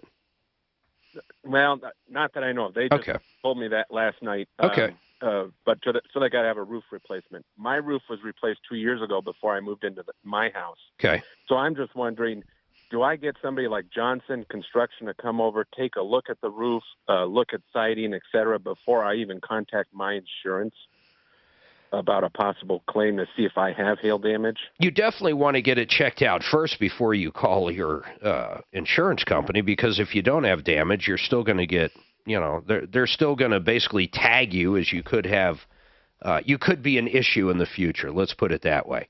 Even though you don't put a claim in, actually, it's kind of weird. You're not going to really just call your insurance company and say, hey, come on out and see if I have any damage. So the answer would be you always call a roofer first. But I'd go a little different, to be quite honest. I'd call a public adjuster. If there was a ton of hail damage, you just said your neighbor was catastrophic. I mean, I don't know what you mean by that, but if the hailstorm was that bad, it's going to go well beyond what a roofer can do. It's going to be siding. It's going to be windows. You might have dents in a deck. You might have your air conditioner needs to be raked out. You could have tons of different things that a roofer might not see that you won't get paid on unless if you have eyeballs that know what to check, including everything else besides the roof. Okay, so I'll contact you. The guy on your referral list, that public adjuster, and then have him take a look, and then yeah, Matt's a good guy. I use Matt here. You want to hear? People are going, why a public adjuster? And there's roofers that hate when I say that. Hey, Jay Bretz doesn't love when I say that. I doubt Johnson does. Seriously, there's a lot of people that don't like when I say that. But let me tell you something. I had a roofer come out and look at our house and said, yeah, there's probably enough damage to get your roof done. Let's kind of leave it at that. It's up to you if you want to call. I called Matt out from Paragon. Not only is my roof, but my entire paint job, the roof on my barn, the entire paint job on my barn, my entire cement deck is going to be redone. 2 garage doors are going to be redone. Every single gutter and downspout around my house, and I know I'm leaving stuff out. So it went from a $30,000 roof claim to over $60,000, and none of the work is even started yet. So now it's going to go up because once the roofer gets out there, he is going to find additional stuff that needs to be done that'll be covered, and same with everybody else. And Matt got me overhead and profit. So I know all the roofers, and I love all these guys. I like Johnson. I love Excel. I like all these people. But I'm telling you, they're not trained to look at every other thing out there, and a guy like Matt is. And there's lots of great public adjusters. So hopefully that answers your question, John. But never call your homeowner's insurance first. Never do that. Make sure you have damage. Okay. All right, man. Thanks, Mark. You're welcome. 303-713-8255. And, you know, the other reason for that is they will ding you. It'll go on a clue report somewhere. Even if they come out and say, hey, there is no damage. First of all, why would you trust them? Insurance companies really do nothing but lie. Yeah, they don't. I mean, that's really what they're made to do. And you know what? I say this a lot. If I was a stockholder in one of these companies, you know, I want them to deny as many claims as possible. And they're a business like any other. So you have to hold these guys to task. Want military-grade gear delivered directly to your doorstep? That's a good point. One thing about home inspectors, you can do a pre-inspection now. So the seller hires the home inspector before they list. And they get a list done. It lets them know what they're going to see when the buyer has a home inspector come in, and they'll identify things like that. And they basically are conveying the same thing, but I like the idea of the public. Denver trial lawyers, just listen to some of these settlements and some of these verdicts. How about verdicts? $70 million in a birth injury, $22 million for a medical malpractice, $5 million for a sexual assault case. These guys go to court and they win. Some firms out there just settle no matter what. Denver trial lawyers will fight their butts off for what's right. Any issue you've had with maybe a product or a doctor or a hospital or a therapist, assisted living, a nursing home, you're getting the idea. DenverTrialLawyers.com. I think people should hire home inspectors every 10, 15 years. Why? Just to come and see if there's something in their house. Yeah, there's maintenance wrong. items. That's maintenance. Everybody can't see everything. As far as your house, you need a different set of eyes. Yeah, the roof damages with asphalt shingles, all that hail has to do is knock the aggregate off the surface of the tar, and then it's UV exposure is what we're putting on. So I'm putting on this product on our roof now, called F-Wave. Have you seen it? God, I wish I had it here. That's the guy that came in and showed us the stuff, right? Yeah, I'm going with the F-Wave. It's heavy duty plastic rubber. It's It's looks plastic, like a shingle, but though. no, that's the other one. I looked at that. I don't like that one. That one looks... It looks fake. Up I on the saw that roof, one. I bet it looks real, but when it's right in front of you, it looks fake. You're absolutely right. It looks cheesy. This one looks like a asphalt shingle. In fact, the actual mold that makes it, you would think there's granulates on it. That's how much it looks like it. It comes in it doesn't come in a ton of colors, though. It comes in about 4. Yeah. But man, is it tough as nails. I don't think this house will ever have a roof when I'm gone. Is it installed the same way? It's a 3-tab shingle, or is it come in larger sheets? Or it comes in like 3, 4. I'd say 4 tabs, 8, maybe 12. So like yay big. Yeah. Maybe 3, 6, 9. Yeah. Actually, you're really making me think that, because what I'm looking at is a sample. I don't know how it comes. I didn't know if you had seen it actually, because you just brought in samples. The other one that we were talking about is per piece. The one that looks kind of phony. And it looks tough as nails too, though. Now they are slippery walking on. You know, if you ever go up on your roof and stuff. Yeah, it's plastic, bro.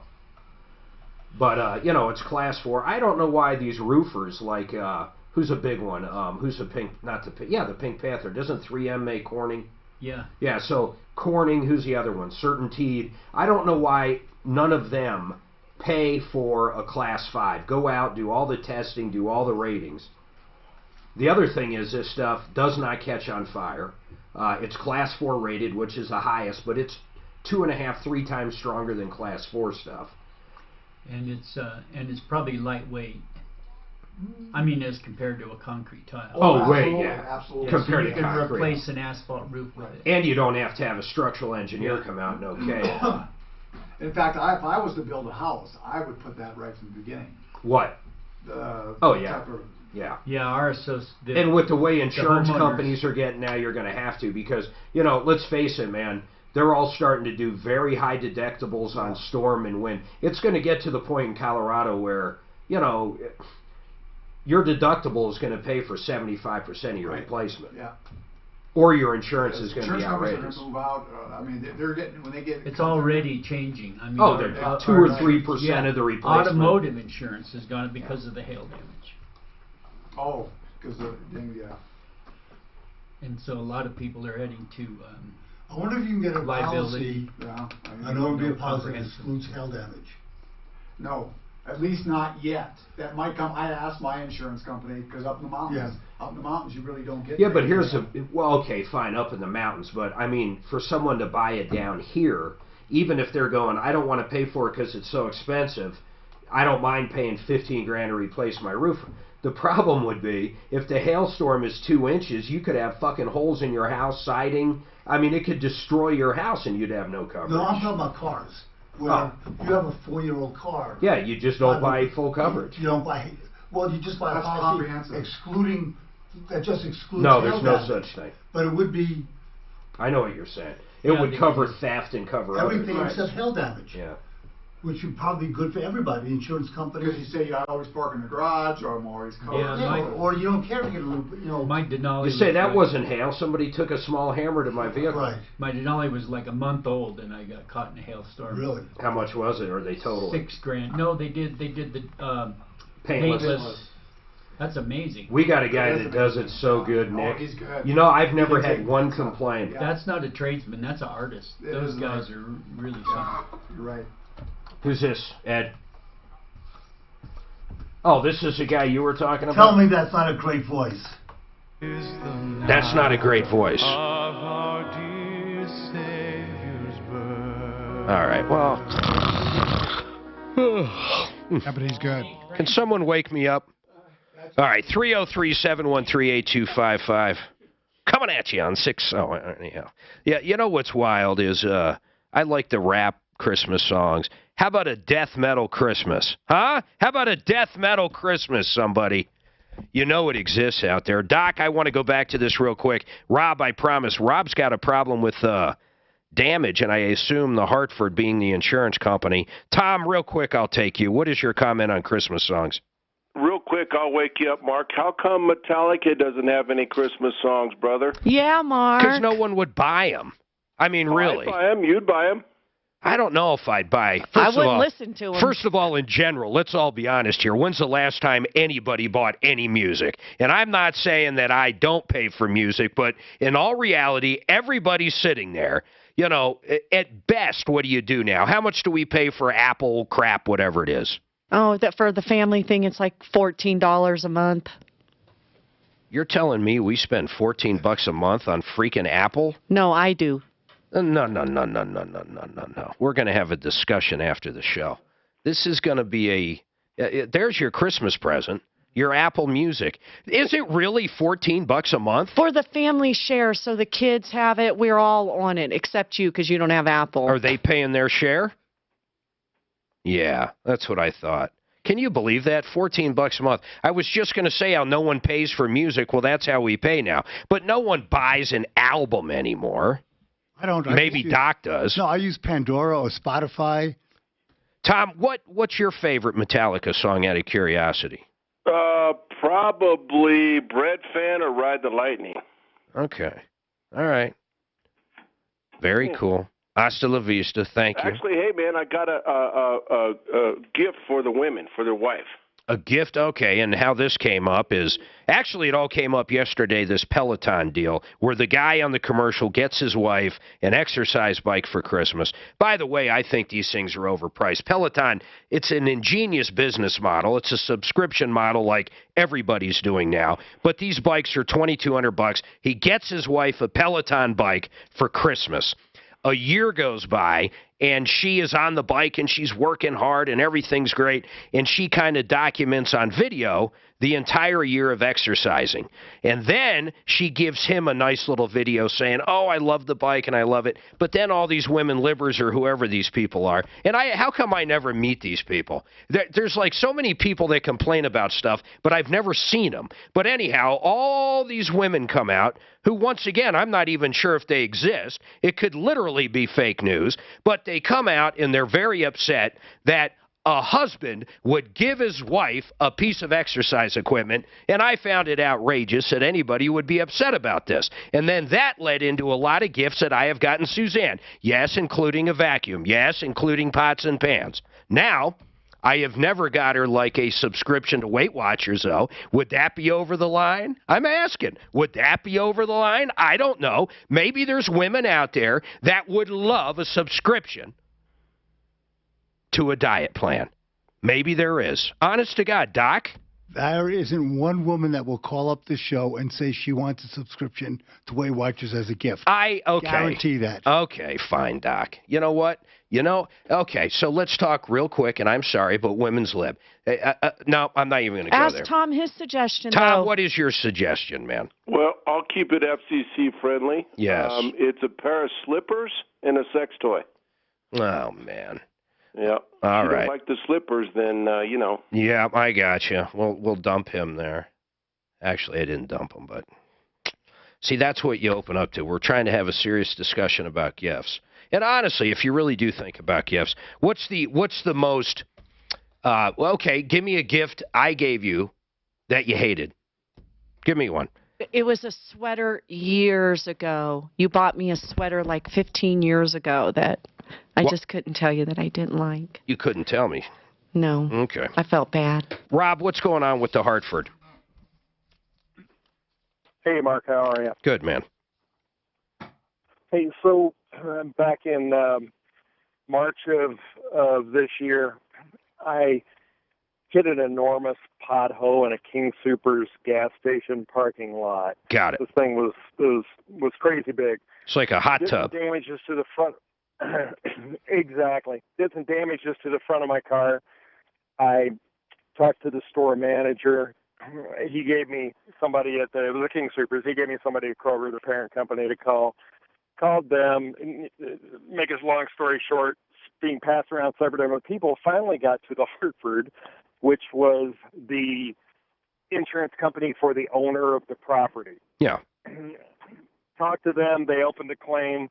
On July 11th, I got an email saying The Hartford Physical Damage Department has reached an agreed price for the repairs to your vehicle with Abra Auto Body, an amount of $1,258.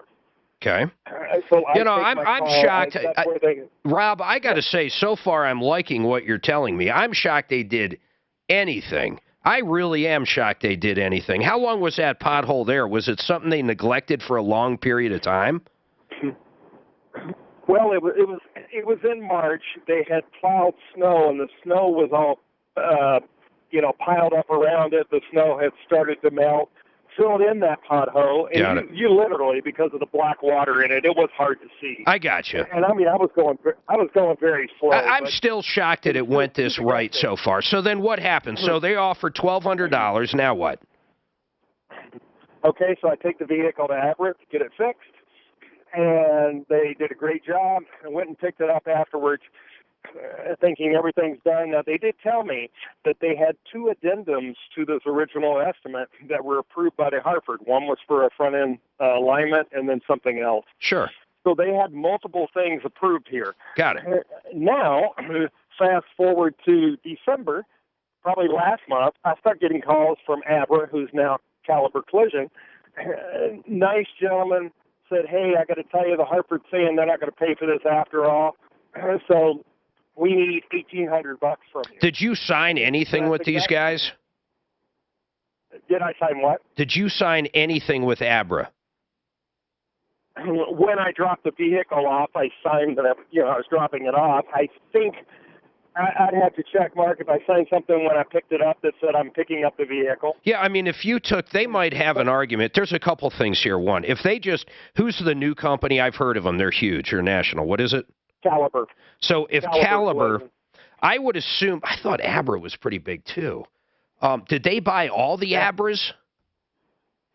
That's my understanding. I guess locally maybe Abra was bigger than Caliber, but as a whole, like you said, Caliber's the bigger company.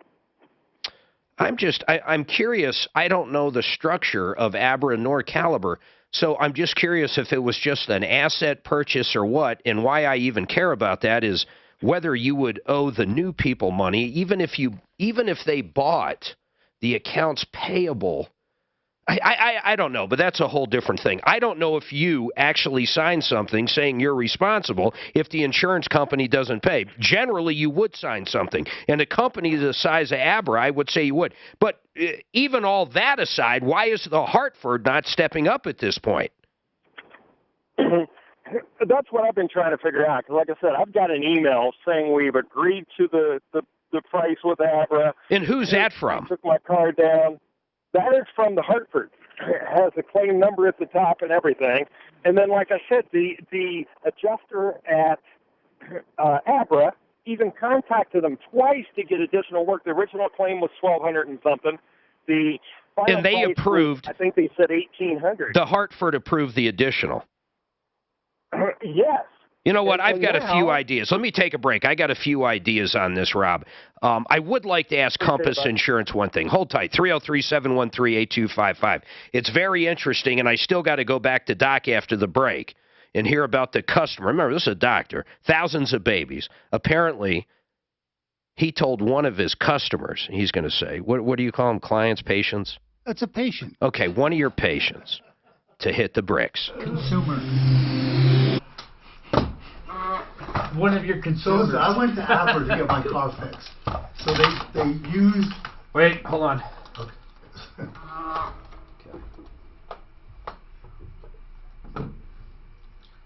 Abra. Never heard of it. Go ahead. So I went to Abra to get something fixed. And they used not OEM stuff, but it's aftermarket stuff to fix it. So I had another dent. And I said, can you fix that?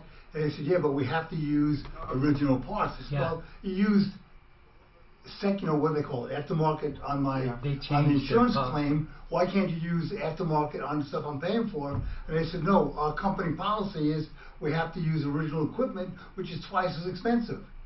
I said, that's crazy. So for the insurance company, you can use aftermarket, but if I'm paying for it, you have to use original. I had a truck broke into, one of my company trucks, and the guy reached in to steal some tools, and he reached into a tool bucket and cut himself badly. I mean, there was blood on the headliner, all over the Hold on, inside guys. of the truck. Buyandbuild.net. Let me tell you what these guys do. Cabinets, vanities, granite, tile, hardwood, plumbing, electric. Maybe you need a new toilet. You know what you can do? They are cheaper than any big box out there. Go to Home Depot, go to Lowe's, go to anywhere you want. Get a price on a toilet, a faucet, whatever. Then go check out Buy and Build. These guys will save you a ton of money. Up to 80% off the big boxes. We're talking pennies on the dollar. Maybe you're doing a fix and flip all the way up to a beautiful dream home. You have to check out Buy and Build. Buyandbuild.net, buyandbuild.net. So you're not going to tell you got sued. So what happened? So No, they never found the guy, but he didn't steal anything because he was bleeding. So what too happened with bad. all the blood all over the place? We had to have the hazmat guys come out and strip all the parts out of the car, cut half the headliner out. What was this on? A Silverado truck. Who stole it? They didn't steal. They just broke in to steal tools, reached in a bucket, and hit a razor knife scraper. Oh my God! In their hand, they figured, but I mean, it was. What do they say? Karma's a bitch. Insurance paid for this, I assume. Yeah, and then the insurance, but the deductible, and then the parts. So we went to Abra, and they couldn't do it because they said the parts aren't available. New parts are not available for it. So we had to find them online, and I had to take it to a different place that would use those parts. Is ABRA American Boat Builders and Repairers Association? Is that I don't know. There's one in Louisiana that they sent me to. And I didn't mind them using, That's right, it's Cal. Yeah, I didn't mind them using aftermarket on the repairs, but I didn't know why they couldn't use aftermarket on the stuff that I asked on the fender. I asked them that I was paying for. I think their policy changed at a point in time. No, this was same time. It was at the exact same time. I said, well, why are you doing this? I'll pay, because it was in the back and there was a dent in the front fender. And I said, I'm not claiming, that it was the same accident, but fix the front fender. Yeah. And they said, well, we can't use aftermarket parts. So I just said, forget it, I won't worry about it. So this wasn't it. I don't have. So I backed up. We have a common driveway, and the neighbor who was behind me had a car. I was in a rush. And I backed into her car. So I got out and I said, look, I'm really sorry. It's my fault. I was in a hurry. Here's my insurance. Here's my information, and I'll take care of it. She called the police and had to have a police report. Yeah. So you got a ticket. No, I didn't get a ticket. The guy said, look, I don't have to give you a ticket. It's on private property. And I said, why are you calling the police? You know where I live. I'm not arguing. Thinks that's what she's I'm not arguing about it. I said, I'm your next door neighbor. I said, oh, she knew you? Oh, yeah, she's my next door neighbor. Oh my God. She's not a friend. Did you toilet paper her house the next day? I can't tell you what I was going to do. But I said, that is crazy. I said, I'm not even arguing. It's my fault. I said, I'm really sorry. I'll call here's my insurance information. I'll call them right now and get it straightened out. I backed out of my warehouse. Someone parked behind the warehouse, and I just bam. Right, and I said, I'm sorry. Nobody was in the car. Nobody got hurt. Wow. I said, we don't need to get a police. So it's good to know that she's going to be like that. You try to get Compass on for me. That's what I tell my son when he finds out it's bad. It's better to find out somebody early in a relationship than to continue and then. Like what? Like a girl that's a nut, or a friend that's just going to screw you over. A supposedly friend, school. Generally, you don't find out early though. Right. Exactly. You're exactly right. Yeah, I had my last girlfriend move in for 2 months, and I just I threw her out about the beginning of. You literally threw her out? Well, I said, I said this isn't working. I'm going to play poker on Tuesday. Have the movie man come on Tuesday. I threw one out. I'll pay for it. And I had her ex-husband come get her. Are you serious? You guys are tough. You guys are tough. Yeah. Damn. Well, you got to find out. Oh my God. You don't want them living. 2 months. Well, like you said, it's better to find out early. No, it is. Why would you got to give her an opportunity to find the right guy. Exactly. Why let her win? I'm going to dig into that one a little. Oh, boy, you guys are tough. That is tough. The stupid thing was, I threw out October 1st. If I had waited till October 15th, she was a flight attendant. She would have put me on as a significant other. For a year, I could have gotten free flights. Wasn't worth it, though. 2 more weeks. I should have waited the 2 more weeks. How long was she a stewardess? Oh, for a long, long time. She would have pulled that, though. Maybe. Are you still a friend? No. No, Me either. Usually when you ask a woman to leave, they don't say you're friend, right, Mike? Right. It was about 11 at night. Yeah. I'm trying to think of it. I tried to leave her twice, and I realized both times that I was leaving to go to a motel or a hotel. Was it your house? And it was my house. Right. And then this Who's this? You know what? Same thing. I said, I'm playing poker on Tuesday. Man, everybody's got to have a Christmas album. It's pretty crazy. Hey, I'm sitting here during the break. Rob, I'm getting someone up from Compass Insurance. I want to ask him a question. Then I've got some ideas here. But, so Doc says a couple things during the break. First of all, this is the same guy that tossed somebody out, apparently, because, she was going to be a bad patient. I won't call her a customer anymore. But during the break, I found something else very interesting. They're swapping war stories. Doc, how long you been divorced? Since 1995, and I'm still best friends with my ex-wife. So long time, though. Yeah. So my ear, I just hear something. I go, what the hell? So I got to listen into what he's telling our guest, Mike. So he tells his girlfriend that moved in with him, and I'm not going to sugarcoat this, I'm playing poker Tuesday, have the moving truck show up then. This is a hardcore Doc here. That bedside manner, the little. What's going on here, Doc? What happened? There's no such thing as privacy anymore? No, not on this show. Is that a true story? I wouldn't lie to you. Let's just leave it at that and go on to Mike. Oh, I see. I found that very interesting. That's very interesting. Then Mike, in the same breath, our guest. Mike, you said what? I forgot. Go ahead. What was your war story there with the bad girlfriend? I threw one out too. Get closer. I threw one out. It was on short notice, like none. And guess who he had someone come pick her up. Guess who? This is great. I called her ex-husband and had him come get her. Man, these guys are tough. Ed, am I not kidding? These guys are tough. Dan? I've never probably listening. Suzanne, can you imagine if I said, babe, I'm playing poker Tuesday, have the moving truck show up? I'll tell you what would happen in that scenario. All my stuff would be in the moving truck. Mine would go backwards. All right, so let's go to Jeremy. Hey, Jeremy, I got to ask you something, man. How are you, sir? Hey, Mark, I'm good. How you doing? Hey, Jeremy, are you, you're married though, right? I am, yeah. Okay. I was going to ask you some questions, but I'll stay away from that now. I don't think I can compete with those guys. No, I mean that's tough. Can you imagine his bedside manner? Hey Doc, when's my delivery date? Shut up. I mean, I'm not saying that's how it was. I'm sure he was a great doctor, but he's no longer Deputy Doc. He's a strong guy. He's a strong arm. I don't think I can use strong arm though. We'll go somewhere else. But Jeremy, listen, Rob's got a very strange one. So he's got a text. Let me lock you in. Rob, you actually have the text or you have an email from Hartford, right?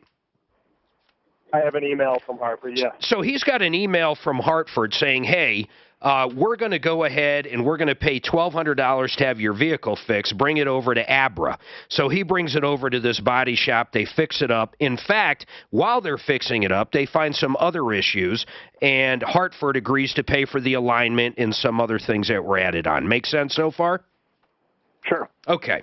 So this I don't think has much to do with it, but Abra sells to another company called Caliber, and now Caliber's calling them going, the Hartford's never paying us. So the Hartford, at some point after they said they were going to pay, it says we're not going to pay now. Rob, when's the last time you talked to the Hartford? I did not talk to them. The insurer, the body shop talked to them. I think the last time he said now they won't even return his calls. Why wouldn't you call the Hartford at this point? A week ago. I pulled out my notes from when all this happened, Mark, to get the guy I originally talked to at the Hartford. Yeah. And that's my plan, to give him a call. But like I said, I get these calls. Today's call from Caliber was, hey, well, you got three choices. You can open a claim with your insurance company, which of course I don't want to do. or you can pay the bill, or we'll send you to collection. So, Jeremy, the guy's nice. He said, hey, I feel bad, but... Yeah, they got to get paid. But, Jeremy, let me ask you this. If he just has an email from somebody that actually works at the Hartford with a claim number on it, talking about that claim number, they're saying they're going to pay $1,200. They also authorized the other work that was done when the vehicle was there. I mean, do you see any reason how the Hartford could get out of paying now? No, it's weird that they're trying to. Whose insurance company is the Hartford, though? King Soopers. So this whole thing started, he was in a King Soopers gas station on a snowy day, and they had a ginormous pothole that was kind of filled up and, a little iced over, so you couldn't tell it was a pothole, and his car went into it. So so it sounds like they initially accepted the liability, and now they're not. Yeah, but why would they do that? The only thing... It doesn't make sense. Yeah, I mean, I think my suggestion, because it's not typical, so I would say, to have the caller trying to communicate with Hartford and try and get the story. Sometimes things get lost as, it gets passed around from, the different entities.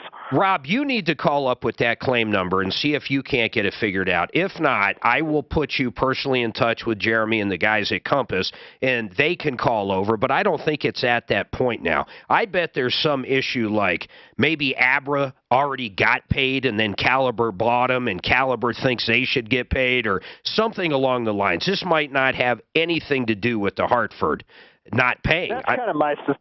That's kind of what I'm thinking too, Mark. Sorry to cut you off. It sounds like there's something got lost in translation there. So Rob, call I don't think they would initially accept it. Yeah, so call up. Don't delete that email. And if it does become a problem or a further problem, they're not going to take care of it. Call us back.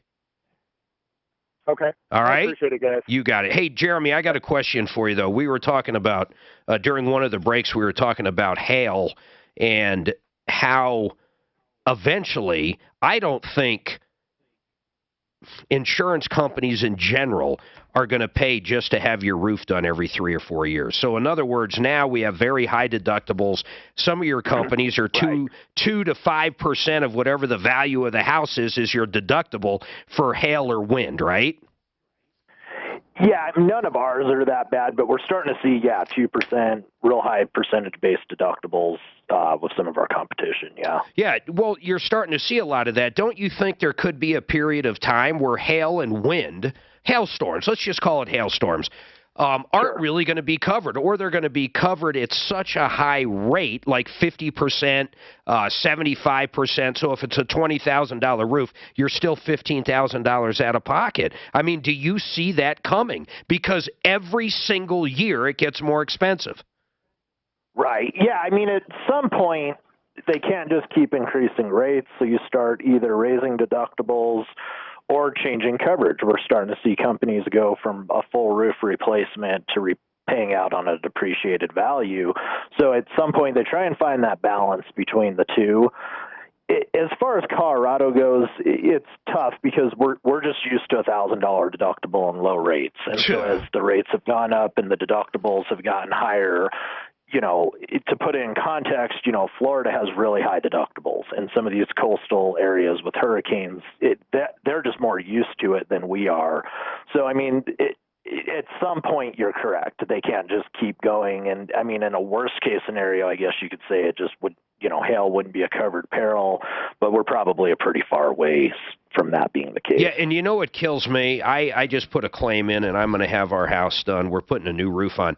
I'm going to pay the extra money to put on, a shingle that's literally made out of plastic.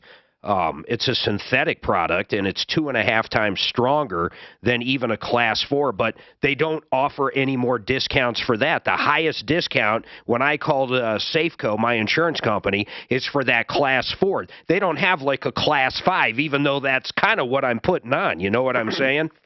Right, and a lot of times there's a delay because they want to see if it works. Actual evidence before. Yeah, does it work?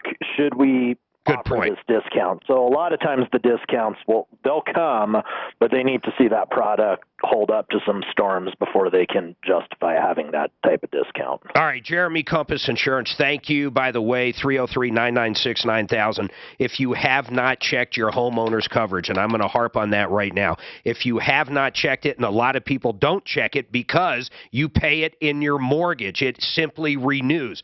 There could be big changes in there to where when you do get hail next year or whenever you get it, your coverage is not what it used to be. You need to call Compass and at least shop around, get the best price. Don't get complacent just because it's in your mortgage. They saved me a bunch. Now, impact traffic. With prices going up like they are, you've got every once in a while go back and look at how much coverage you have, because what's enough coverage to fix your roof this year isn't enough 2 years from now. Who do I got? Well, my HOA takes care of that, so I'm not. Oh, because you're in a condo? I'm in an HOA development, yeah. They take care of insurance? They take care of the roof. Patio. You're a townhome then? Yeah. Okay. Yeah. Yeah, because I'm in an HOA also, but it's single family. Oh, Yeah. and I've always been in a townhome because I don't want to take care of shoveling snow, doing the lawn, take care of the roof. So it's worth it to me to pay the HOA to do that.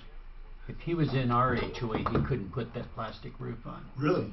Because they just want concrete tile for the looks. Oh, they won't let you put anything on. But and concrete's pretty tough. I mean, that's but everybody's getting away with the cedar shingles. I mean, they're right. Even if that's what. Hold on, guys. People are just getting rid of fire. All right, for windows, siding, doors, and more, K&H has what you're looking for. These guys are absolutely wonderful. If you want durable, energy-efficient windows that are simply beautiful, custom fit for your house, K&H is the answer. How about Everlast siding? This stuff is absolutely beautiful. In fact, it's not just painted, it's actually impregnated with multiple different color choices. You know, you can get stuff that looks just like rich cedar. You can get all kinds of beautiful siding and windows directly from KNHwindows.com. KHwindows.com is the place. And right now, in December, they have 35% off certain products. And if you mention this show, you get an additional 10%. If you've been putting off that big project of new windows, now is the time to call K&H. Same with the siding. 303-421-7100, 303-421-7100, or check them out at referralist.com. You know, I was just wondering, if your plastic, if you put like at 10 degrees and then hit it, would it crack? It's not, I don't think so, not 10 degrees. But you're right, let's say you go negative 50 degrees. Well, I'm not saying you're not going to get negative 50 here. Well, not here, but you will in some areas. I don't know, I never looked at the temperature stuff. Or even the opposite, if you're in Arizona, would this stuff work? I don't know, that's a good question. But you know, the rubber stuff I can see taking it better than plastic. Yeah, but rubber cracks big time, man. You ever seen a tire after 5 years? Yeah, UV. Rubber is unbelievable. There's some coating on the UV to help protect the UV. You didn't mind me throwing you out to the dogs there, Doc, did you? Hell no.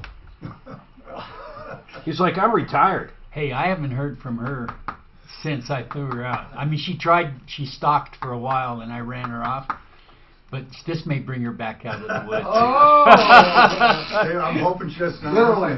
You sent her to the woods. She's been living in the woods. She's been in the woods. No, as long as we don't violate HIPAA rules, you can say anything you want to me. Suzanne, she moved in with me when she was 16, dude. So we have been together. I was 18. We have been together like 28 years. Wow. Married almost 6. And actually more than 26. Did you think actually, we've been together 29 years. But bless her. My point is, I have no idea about tossing women out. I just have never experienced that in my life. You know, my friends, all my friends are so curious about this online dating stuff. Have you got online to meet women? Have you? Oh, hell yeah. That's where I met my wife. That's how you meet people. That's how you met your current wife? Yeah, a week after I tossed that.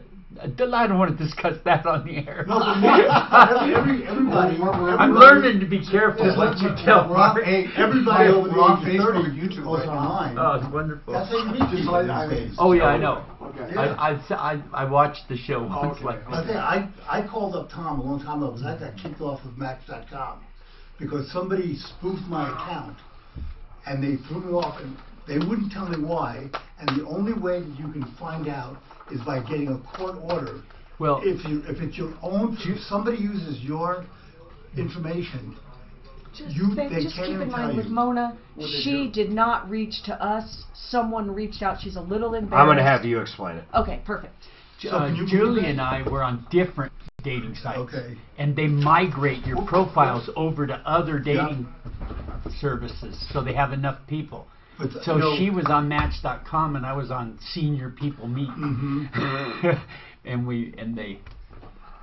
These guys are old dogs. And my dad, man, that guy, he was married 5 times. Wow. He was dating in his 70s, and like his previous wife passed away.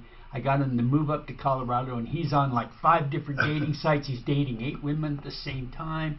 He's driving all over Colorado to see him.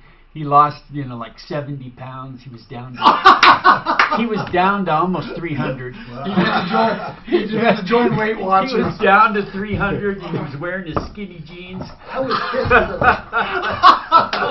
Skinny jeans. That's good. Oh, good. Holy cow. Well, I'm going to start dating after the first of the year. The holiday's a bad time to do it. And I'm in my 70s. But I don't feel like I'm 70. It's just the. Well, the second you feel like it is when you'll be 70. Right. Right. My dad said he didn't. My shoulder feels like 70. So the hammer one. Is it from hammering and stuff? Oh yeah. I can need a shoulder. You should check out these new massagers, man. Oh yes, right. those massage guns. He's electric massager. Oh, they're fucking unbelievable. Everybody likes them. If you look at here, I think it's a repurposed sex toy. No, you have never. No, man, this thing would. You would never. Everybody no way, man. Everybody loves. You'd be permanently injured. Oh, come on! What is this crap, Ed? All right, 303-713-8255. We have some open lines. Suzanne, I have no idea what this Mona is. Is this the one where that company sent us a really nice letter about her? Give me some info. Yes, so Bark Avenue Pet Salon, Heather and Jack are the owners down there in Parker. They reached out to us for Mona because they thought Mona might need some extra help for Christmas. So I called Mona myself to say, hey, how can we help you? But how did the pet store, what is the involvement the pet store had? When Mona came in apparently to have one of her puppies groomed, they could just sense that Mona was needing some extra help. So they gave her grooming for free. Oh, wow. And then Mona wrote a letter so grateful for how helpful that was to her and her daughter. Okay, I love this story now. Now I know exactly what we're talking about. I saw that letter. So Mona, I'm going to bring Mona up. Mona, how are you doing? I'm well, Harry. I'm on speakerphone. Is that okay? That's fine. And there's no reason to be embarrassed. Okay. Everybody goes through different times of their lives. Hell, I have. Everybody has. Suzanne has. Everybody has. So, what I really liked about your story, you basically brought your dog to get groomed to Bark Avenue Pet Salon, right? Right. They ended up cancellation. I'm sorry, but they ended up not charging you anything. No, they're wonderful. So they cut her loose. Her. Go ahead. Oh well, she had had a cancellation, and I brought her in to be groomed, and I couldn't pay though, and I told her I'd bring the money the next day. And that's when they gave it to me. Y'all are going to make me cry. No, that's listen. What great people. I've never been to Bark Avenue. I love the name of it though. Bark Avenue Pet Salon. I'll give their number out. But here's what's really cool. This is how it unfolded with us. We have no idea who you are or Bark Avenue, but you turned around and wrote them a thank you letter for the free service they gave you. And in that letter, you enclosed a picture of yourself. Isn't your daughter, and one of your daughters passed away, and I'm trying to go off of a week's memory here. Yeah, my daughter passed away in 2015, and I'm raising her child. Oh, my goodness. And, you guys, you're not homeless or anything. You're just, everything's tight, right? Oh. Yeah, exactly. So Tom and I talk a lot about helping people before they fall off the cliff. We have attempted numerous times to help people that have literally fallen off the cliff, have been homeless for a long period of time, stuff like that, and it never seems to really work. So when we saw this nice letter that you wrote, and how we got it is Bark Avenue sent it to us, and we read that. We're like, she's not asking for anything. She's very grateful for what this company did for her. It was just a very cool thing. So I want to ask you one question. Where do you live? Do you live in Parker? Yeah, we live in an apartment complex in Parker. Okay, well, I don't, when's the last time, okay, hold on, I'm going to keep you on, all right? We've got a couple things we want to give you. That's the bottom line. Everybody hang tight. We've got a lot coming up. And during the last break, I have found out even more about Deputy Doc, and it's shocking. It's absolutely shocking. You're not going to believe this old dog, and I'll leave it at that. 303-713-8255. Couple open lines. My name's Mark Major, and you're on the Troubleshooter Network. Hey, Mike, come over here. I'll show you these. I've got to piss. Hey, Mike, come on over. I'll show you these things. Seriously, if you got a shoulder issue, yeah, I would. Or whatever. Everybody I've talked to that uses this loves these things. So it basically goes like this. You're going to your wife as a Christmas present. No, but I mean, if you got that would damage her. It really, I don't know which is the good. Mark likes his. I bought one for my brother, but people, the real expensive ones are called what are they called? Oh shoot! But they're like $400. Dildos. That's right. No, I think it's. I got one, but its name is Becky. She's at the chiropractors, and she. So she's a masseuse? Yeah, she does like trigger work and deep tissue. Right, and they use them. They use them. And so, like I say, maybe you like the time, maybe you like the massage. I think it's. I'm not really a massage guy, but I mean, it takes time. Yeah, it does. Yeah. It's there. It's an hour. She's an hour and a half. Yeah. But this here and stuff, I know I got a friend who's got a bad knee, he's got a bad shoulder. And they use it all pretty much every night. But I've never even seen those before. So Amazon, just put in massage gun. But there's many different. Look at how the massage gun. That's the massage gun is just all. They're all different. The general. Suzanne, you like kicked him out of the building. Oh. Marky. What? So Suzanne, you like the massage gun, right?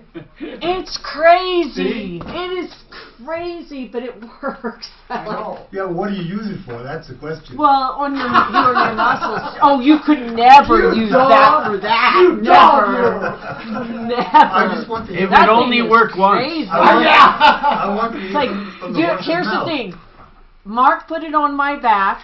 I was laughing so hard. I couldn't even help it. They're just laughing that hard because it's on my back. I don't even know how to explain it. Have you tried it yet? Well, I've tried People's. I bought one for my brother, even though they don't get big, they have injuries and stuff. But other people, my friends and my daughter, holy cow, they use it basically every night.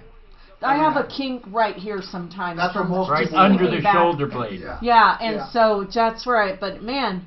Versus going to a laughing massage. my ass off. A massage is $100 plus an hour and a half, 2 hours and stuff. Mm-hmm. Yeah. They have girls up at the women of the Ameristar who do massages for while you're playing. Yeah, Vegas does that too. Right. What's the tip you got to give? Doing your spots. No, they charge you they're trying to distract you so you don't count cards. This is a weird one after we finish up with Mona. So Dan is a parole officer here in Colorado. He has a parolee who's been working his ass off to get his life together, blah, blah, blah. Cool. Well, mother and daughters are in Florida with mother. Mother just committed suicide. Oh, my God. And now he's trying to help his parolee figure out how to get his daughters from Florida to here. They're 10 and 12. So it sounded pretty genuine. Because they got to move in with them. I guess. But yeah, let's finish with Mona, please. The parole officer is trying to help. Oh, dude, this thing is like. So mine, it goes to 2. If I put it on 2, I'll get a kink right here, man. I'm telling you, you don't feel shit for probably a half hour after you use it. In fact, it says do not keep it on the same spot for 2 minutes. It is absolutely an incredible thing. It's incredible. It's not a vibrator. It's a fucking hammer. It's a trigger. It's for deep tissue. Yeah. Activate. Here's what's trigger weird. point. If you put it on 4 or 5, the only time I've done that is literally on the base of my foot. So I put on 5, and you don't have to hold it as tight because it's going so fast. Mm-hmm. If you put it on 2, because of how it's working, it actually feels harder, if that makes sense, because it's not doing this. Yeah, it doesn't float. So the lower you have it on, the harder you've got to push so it is it in. strength and frequency you can adjust? Not strength. So the strength is the same. It's just the frequency. Exactly. That's right. That's right. Exactly. God, it's incredible. And I know it works on Mark because he whines a lot less at racquetball than what he used to. I mean, he still whines. Yeah, I had to stop playing racquetball because of the shoulder. I get the overhead. And the guy I used to play with, as soon as I started having trouble with it, all I got was ceiling shots. That's my go-to. I try to pin him back in this corner. As a ceiling shot, Mark does. He does the. Shut up! I've got this one move, and it's so weird. The ball can be 10 feet higher than me, but my brain says you can do it. Yeah, and it's like. It's just, it's just but, very feminine. But he clicks the leg out. It's like George did on Seinfeld. You watch Seinfeld? It's a very feminine leap, and I have no idea why I do it. Or where it came from. I do it to remind him of Seinfeld to make him laugh. I know where it came from. Being left-handed, I had a great shot for righties. You're left-handed? Yeah. So I would stand on one side and just hit it and drop it into the far back corner on their left side. And it was such a hard shot for righties to return. Man, when I was totally different when you play the left. When I was in high school and starting college, racquetball, there was racquetball courts everywhere. In fact, the one we play in most of the time looks like it was built in the fucking 50s. Do you ever play squash? I was surprised that you found one. The guy playing racquetball said he does that. That's a whole different Squash, game. totally different game. That's with your hand, right? No, squash is different. The ball doesn't bounce very much, and you can't. It's a longer there's racket. a thing on the bottom, about 12 inches. You can't have a kill shot. It's a metal thing that you're not allowed to hit. So you can't do a kill shot. But it's the same, with the exception of that? It's similar. Okay. Longer rackets. Longer racket. You score basically the same way. Yeah. So it's another one I beat Dan at. Probably, no doubt. Okay. But you can't do that roll out. No, you can't. Dan always goes, I don't feel like racquetball. Can we please play pickleball? No, that's old people. Mark wants to play. We're getting ready to build. He's right there. Every time you look in there, it's all these old people. Right, it's very and the women almost dress up, not like tennis, but they kind of put on a pickleball outfit. Well, I can't wait till my ankles. I want to play you guys. Pickleball's loud, play some right? racquetball. No, it's basically. No, I mean the people playing it are loud. Louder than tennis. Oh, it's more social. Pickleball? Yeah. Oh, hell yeah! It's a group of old farts. Right, you're closer together. I'm building a house on the future pickleball courts for the club, and then we're just wondering. You know who it was named after? A guy named Pickle. His dog. Was it his dog? It was his dog. Oh, okay. And then he made it for the kids on a boat. I don't know. Yeah. They found some different parts and invented the game one weekend because kids had nothing to do. Right. It was pickleball. Yeah. It is kind of, I never heard of it until Dan. Literally never heard of it. Until me, until we went there. I never even like. Hey, you've heard of it. I asked you, I said, what the hell are they playing? You go, I think that's pickleball. They keep track of national champions. Right. People who used to play tennis but can't do that anymore, so they play pickleball. Plus it's indoors. They can do it indoors. No, they do it outdoors. Okay, hold on, guys. Both. Oh, yeah. Welcome to the show, the only show of its kind. We're here to solve problems, answer questions, take your complaints, try to make your life just a little bit better. That's what we do. This time of year is very interesting, too. I had to run and use the bathroom during the last break. And I forget how empty this building gets this time of year. From now, basically, till the end of December. It's not completely empty. We've been here when it is like a ghost town because some of us are forced to be here. Some of us are beaten if we're not here. I'm not saying that's me. But we've got quite a bit going on today. It's a little different than usual, but we are solving problems, answering questions, taking your complaints. I'm going to go back to Mona in a minute, and then I'm going to talk a little more to, I'm getting very fascinated. Fascinated would be the word with Deputy Doc. I had no idea about this guy. No idea. No idea. And I'm like, I'm really amazed. He's in his 70s. This guy plays a field like I've never seen. You're on all kinds of online dating. I'm not on any dating sites now. Oh, I'm sorry. I'm sorry. He got kicked off of a dating site. No, we're not going to talk about that right now, but I forgot. You're right. You got actually removed from a dating site, banned, kicked off. And I'm not going to tell people why. Don't try to say it right now. This is how we tease. No, I'm not answering any questions until I get Mario Bentinelli in here to represent me. Marco. Marco Bentinelli. I want him on my side. All right. So Mona called up. Actually, Mona didn't call up. We called Mona. We had a very nice company in Parker called Bark Avenue Pet Salon. They sent us a letter that Mona wrote to them, thanking them for grooming her dog for free. So, Mona, we just wanted to help out. This time of year, we actually have a lot of gift cards that great people give to us. I'll tell you who always donates heavily. I'm not supposed to even say his name. His name is Frank Duran, the real estate man. But anyhow, on behalf of Frank Duran and us, we want to give you some gift cards to King Soopers and I don't know, Walmart. I don't know where they're from, honestly. It's MasterCard and King Soopers. Oh, an actual MasterCard. So that can be used anywhere, then a King Soopers one.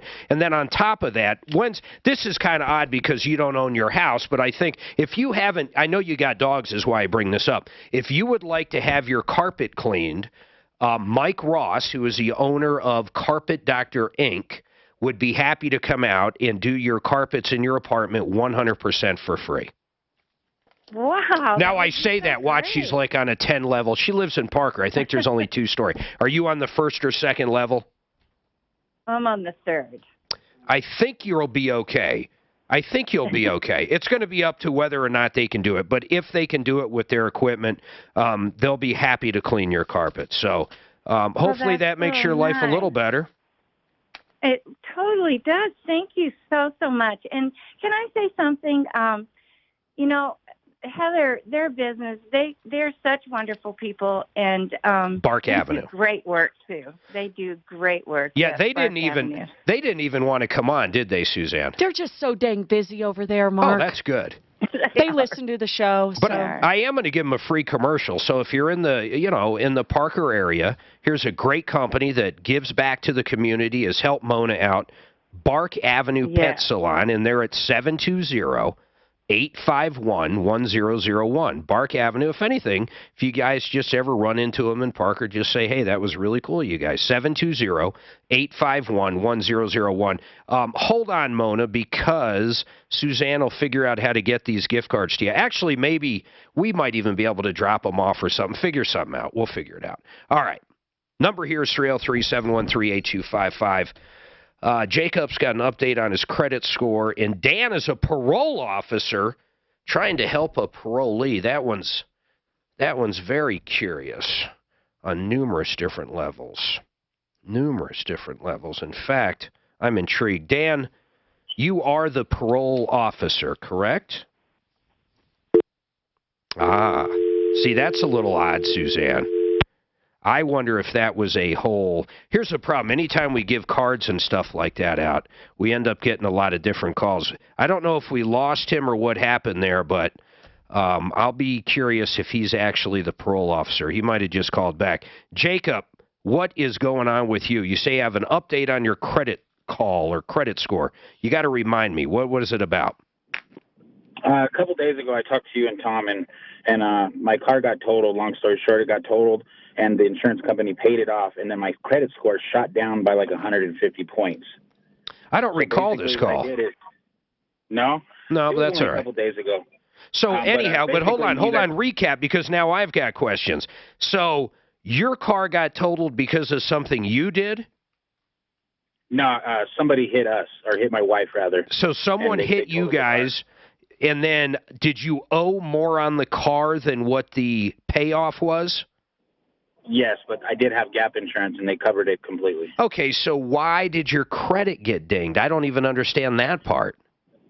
I don't understand either, but I checked my credit after that had happened, and it shot down 150 points. But why do you relate the insurance company? But Jacob, why do you relate that back to the accident?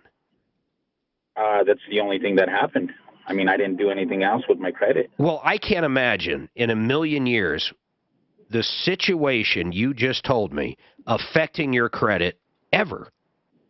But you Right, say I you thought have that an was really update. odd, too. So what's the update?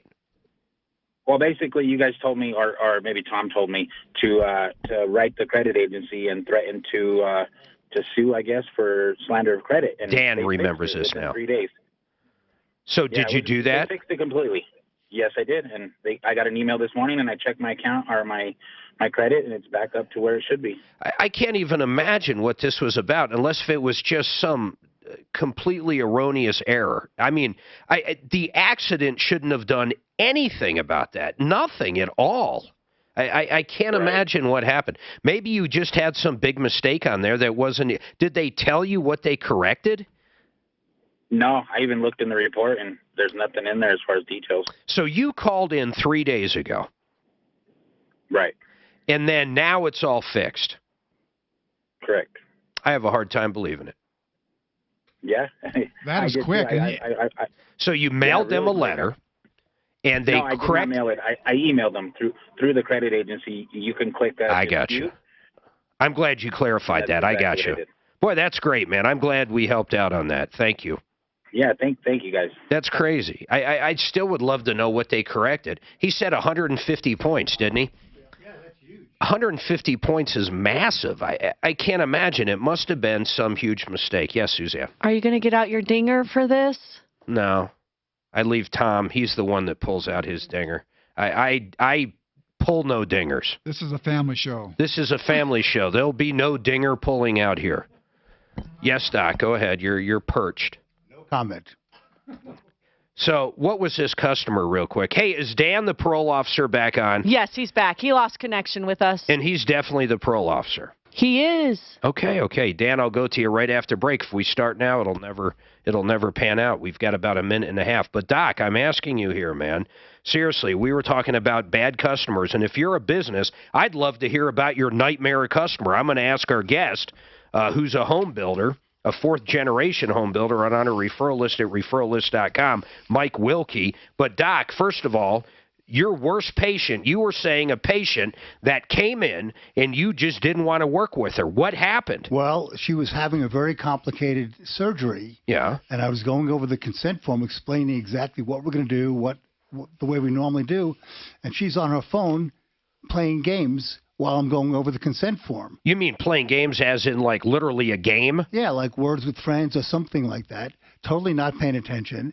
And I just said, I'm not going to do the surgery on a patient who isn't even listening to what I'm going to do and what the risks and benefits are of the procedure. And I just said, I gave her the name of somebody else to talk to. And I said, I think you'd be better off with somebody else. How did she react? She said, okay, and just left. God, that's nuts. It was nuts. I think of a lot of bad customers, but that's crazy because it's her own surgery. You would think she'd want to know the risks. Absolutely. And I wasn't. She's just clueless. Okay, you know, we're not using names or anything, and of course we never would. But honestly, is she just dumb? Yes. Okay. That's what I thought. Well, you know, dumb as a box of rocks, as they say. You have to be dumb not to listen to a doctor who's telling you what he's going to do, what the benefits are, what the risks are of the procedure. Yeah, and like, for example, what not to eat the day before. Exactly. Anything, everything. Exactly. Oh, man. I'll tell you about my worst customer. I'll tell you this. She walked into one of my good years in Montbello, and I was working the counter. Oh, this was unbelievable. She got mad over something, and she said, you stay right here. I'm coming back with my brothers, and we're going to kick your ass. And I'll tell you what happened. Weekdays 2 to 4. It's Mike. I'll tell you the funny story that I can't tell on the air. Oh, shit. Don't tell in front of them. So we used to learn. Yeah. We used to do some, I don't know what your politics are, but we did some first-term abortions. Up to, like 12 weeks. Okay, this time of year, there's a lot of people that might relapse. They're addicted to something. This time of year, Christmas, is a big triggering event for addicts. And this is a very serious commercial. What the guys at the Raleigh House got together and did with us, Tom and I actually flew out there and met with these guys. Now, they're right here in Colorado. And it was a pretty amazing facility. They have numerous facilities, but the one we flew out to was in Watkins. And it's like an old ranch. Actually, it's not really an old ranch. It's just a big, beautiful rehab facility that you would actually live in. I don't think they do outpatient at this one. But what we got together and figured out is that a lot of times relatives do not know how to talk to the addict in their lives. It could be a spouse, it could be their kid, it could be anybody.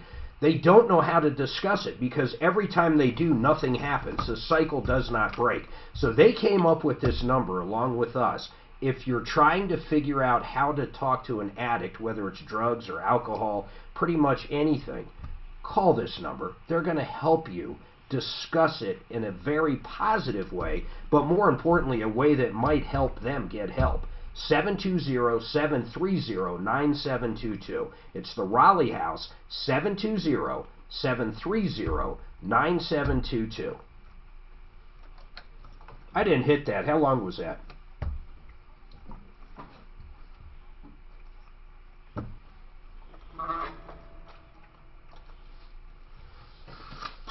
Ever since woman comes in, and we always do an ultrasound, so they're very conscious about doing the first trimester. Do an ultrasound, she's 18 weeks pregnant. So I said, I'm not going to do an 18-week termination. I showed her, here's the ultrasound. You know, if you want, I give you the name of somebody in Boulder who does it. So she gets mad, she runs out, she grabs money from the front desk, where, you know, because we gave her, she paid $50 ahead of time to get the ultrasound done. She grabs a handful of money, runs out. My medical assistant goes and tackles her in the hallway. I go out there and I just hold her down while my MA calls 911. As soon as the cops come, the first thing she says, "This guy's trying to kill my baby." And she said, No way. She, swear to God, so she came there for an abortion and she's yelling at me because we're trying to kill her baby.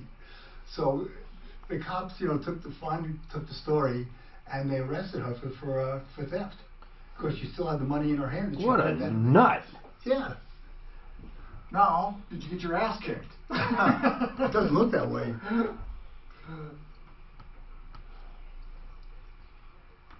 God, I couldn't believe that. No, there's really are. Can you imagine cops have to work with people like this, and they're usually drunk or something? That's the hardest thing. I have a friend who does all of the forensic psychology stuff for every police department. He works with the FBI, he does terrorist stuff. And he said, anytime you deal with cops, there's two things you should do. Keep quiet until they talk to you. Let the other person rant, rave, don't interrupt, let them tell a story. And then when they're done, you calmly tell your stuff. You give your side of it to the cop without yelling about it. Don't interrupt the other person, let them scream and yell and point fingers, but then you just tell them your side of it. Right. So this is what I think they should tell, Mark was talking the other day, of life lessons in high school. Yes.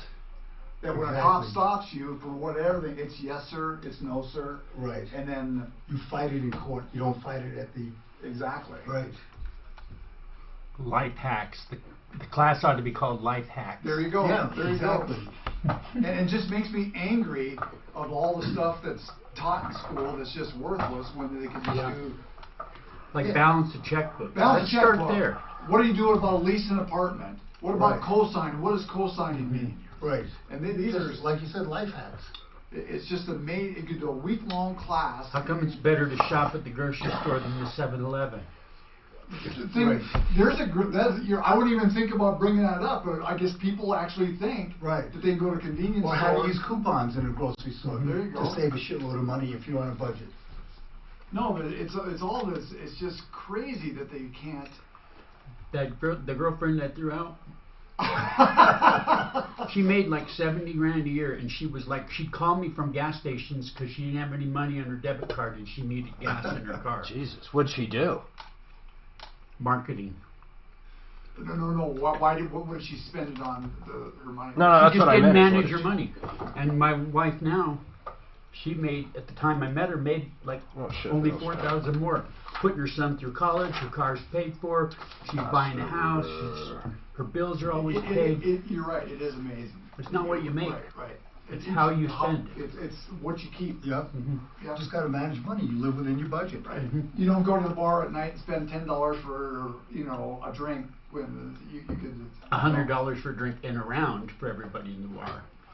No, I mean you're right. But that is a personality thing. But I mean, just like say, you're right. There's probably people think that they can go buy their food at a 7-Eleven versus you know, and It's spend also how you 3 brought times. up. When my parents, I'm sure It's interesting you talked about helping never homeless had big people. debts. Say that again. You talked about trying to help homeless people that are kind of already gone I don't off know. the edge. All that. It's almost impossible. I have a couple that I found living on property of mine. Hold on. That was a chore, arranging that. Is that Michael Jackson? Jackson 5. That was him, though, singing. There's no doubt. What a talent. Honest to God, you can think whatever you want of him. Yeah, most likely a pedophile. Most likely. I watched that, what was that special called? Like Leaving Neverland. Oh, my God. I, wanted to puke afterwards. There's pretty much no doubt that the guy, was definitely a wacko weirdo. I guess they called him Wacko Jacko. But, man, what a talent as a kid. How about that dad of his? He was, he pushed those kids. He turned them all into a success. Now, I guess there's a line that can be crossed, but I don't know as far as that goes. Joe really stayed on those guys. I mean, he really did. And the entire family, was that every kid they have, the Jackson 5? Did they have more than 5? Was every kid in that? No, Janet wasn't in it, neither was LaToya. Yeah, but they both had good careers afterwards or at some point. Not so much LaToya. LaToya, why? She was a singer, though, right? I'm going to be honest with you. I truly thought LaToya Jackson and Michael Jackson were the same person for many years. Oh, you mean like they would switch off. Like one person was playing 2 roles. Oh, get out of here. I'm seriously, I believe that. Well, you're from Arkansas. You believe all kinds of weird stuff. I mean, yesterday you were telling us how you drink milk directly from a teat, right? I'm living a good life. I mean, what am I going to say here? All right, Dan is a parole officer. Dan, first of all, I'm skeptical of this whole call, but you are the parole officer for this guy? That is correct. Okay, and what county do you work for? Give me some information here. I'm based in Arapahoe County. Okay, so for the state of Colorado. Okay, so you're parolee. What's going on with them? Because I don't think I have ever had a parole officer call up looking for help for a guy on parole. I don't think I've ever had it, but go ahead. Well, approximately about a week ago, he was released from prison. So I met with him approximately about a week ago. He was in there for 3 years. His wife, while he was in there, his wife and his 2 daughters moved to the state of Florida. So when he did get out and I met with him a few days ago, he was real enthused about getting down to Florida with him. He found out it's not he couldn't transfer there because they were no longer married. So he was a little bit bummed out about that. Yesterday, I received a phone call from Child Services in Florida stating that his wife had committed suicide.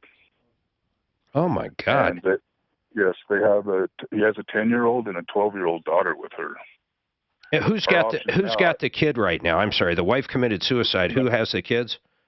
Right now, the kids are with her neighbor. Okay. That's sad.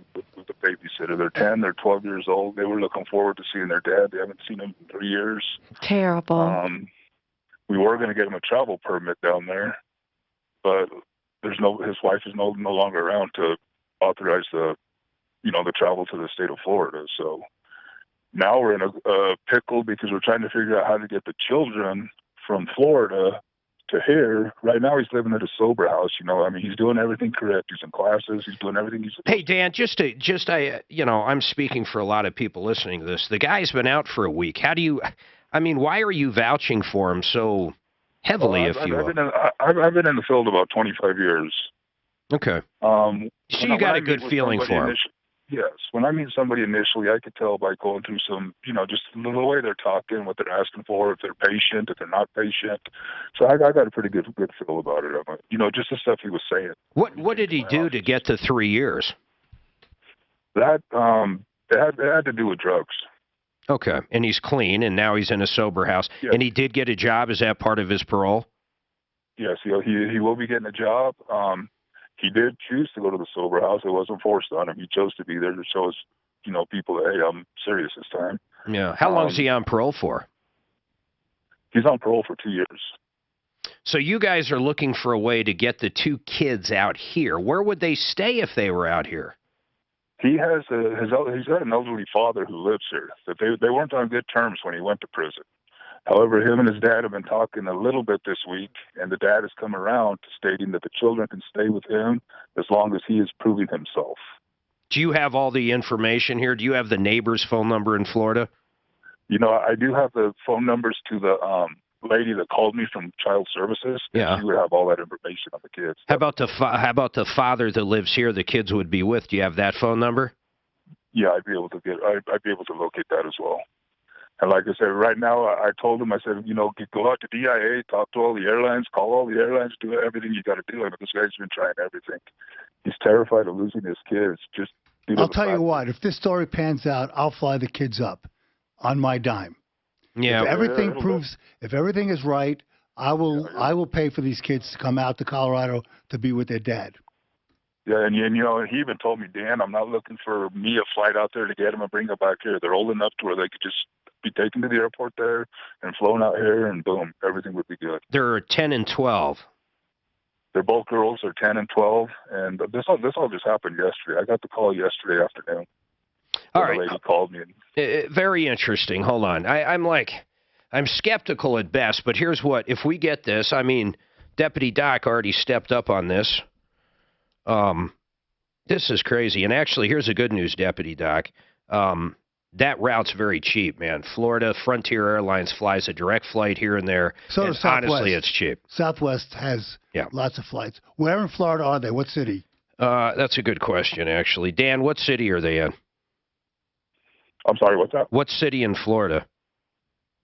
You know, I'm not exactly sure. I didn't even ask him. I just know I got the call from it just says the state of Florida Child Services. All right, hold on. So here's what we got to find out. Suzanne, I want who this guy I'm talking to. I want him verified that he works for Arapahoe County and he's a parole officer. That's going to be number one. Number two, I want to talk to the father where these kids will actually be staying, and we want to talk to the neighbor where they are now. But it's all going to start with this guy because I need to know this guy's legit because this is a very odd call. Dan, what do you think? Just pure gut here.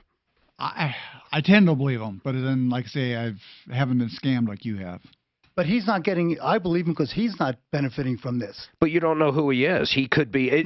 Doc, I don't know. But let me tell you, I've seen it and I've heard it. No, I'll say that. If he is a parole officer, yes, he's not the one benefiting directly. No, he's got zero benefit. Right. So I'm less skeptical because he's not getting anything out of this. Yeah, we'll see. Hopefully this does pan out. So, Suzanne, I would say in the next hour and a half, before we're done for the day, we should be able to find out if this guy's legit and he works for Arapahoe County. I mean, that should be pretty easy. And we can call up Joseph A. Lazara and get the name of the actual guy that was in prison for 3 years, and let's pull his record and verify he was in for 3 years for drug charges and not something like, that has to do with children for that matter. We've got to do our due diligence because there's no way, I don't care who's paying for it, if we're flying children out here without knowing where the hell they're going and any part about it. We got to figure this one out. This is Denver's Talk Station with Tom Martino. Now, Michael Brown at 2, 6:30. No, I'm just saying, if everything is true, I'll fly the kids out to be with their dad for Christmas. Because they're just saying the girls want to be here. What if the last thing they want is to be flown to No, I'm just saying, if everything is true. Yeah. When is Fix-It spot?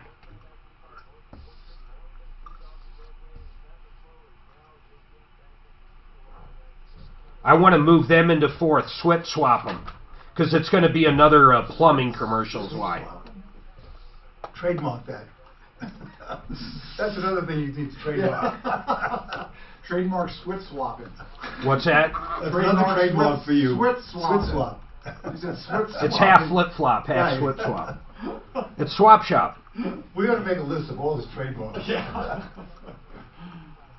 Oh, I got a Trenner commercial. I forgot about that. Maybe Trent will give him a bulk rate. Yeah. You'll need it. Okay, hold on, guys. My goodness, if you own a house, maybe a townhome, maybe a condo, at some point you're going to need a plumber, and I'm going to give you a number to a great one. They background check all their people. If you're in the Denver metro area, they do free estimates and no trip charge. Once again, Denver metro area, 24/7 emergency service. They also give discounts to senior citizens military personnel, retired as well, and they give 10% off for single income families. Master Rooter. You ready for their phone number? You're going to need a plumber at one point. And by the way, they can save you a lot of money on sewer line replacement. I saw them save one couple over $7,500 from another estimate. Ready? 720-434-3406. 720-434-3406, or check them out at referralist.com.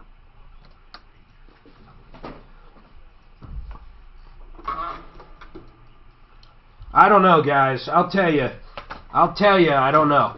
I don't know. Here's the biggest reason I'm skeptical. He has been dealing with this guy for 1 week. That's the biggest reason I'm skeptical. Okay, but a parole officer, I would assume, is good at people. I agree.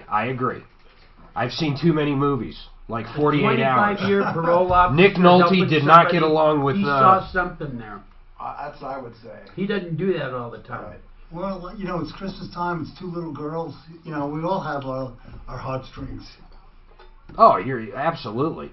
So if, like, say, But you're right. If everything pans out, Putting two minors on a plane. That's no big deal. No, you can do that. You got to pay though at that But age. Us putting two minors on a plane that we don't based on a phone call. Oh fuck no! Of course not. That's why we check everything out. But we get in touch with we could be flying these poor kids out to Sandusky. Right. That's what's sad. And then who are they? They can't stay at the halfway house. But we might be saving them from that too. Yeah, I mean, we don't know where they're going out there. Can you imagine your two girls like that, and all of a sudden, I'm sure one of them found their mom. I have a very good friend. In fact, one of my best friends out here. We've known each other pretty much for 20 plus years. We know their kids. We've watched them growing up. You've met them. I don't want to use names right now, but this poor bastard. He was either late in high school, so junior, senior year, or early in college, came home. His dad grabbed a gun, walked out front, and blew his head off in front of the tree in the front. What was the reason? Financial? Oh. Did someone ask or you?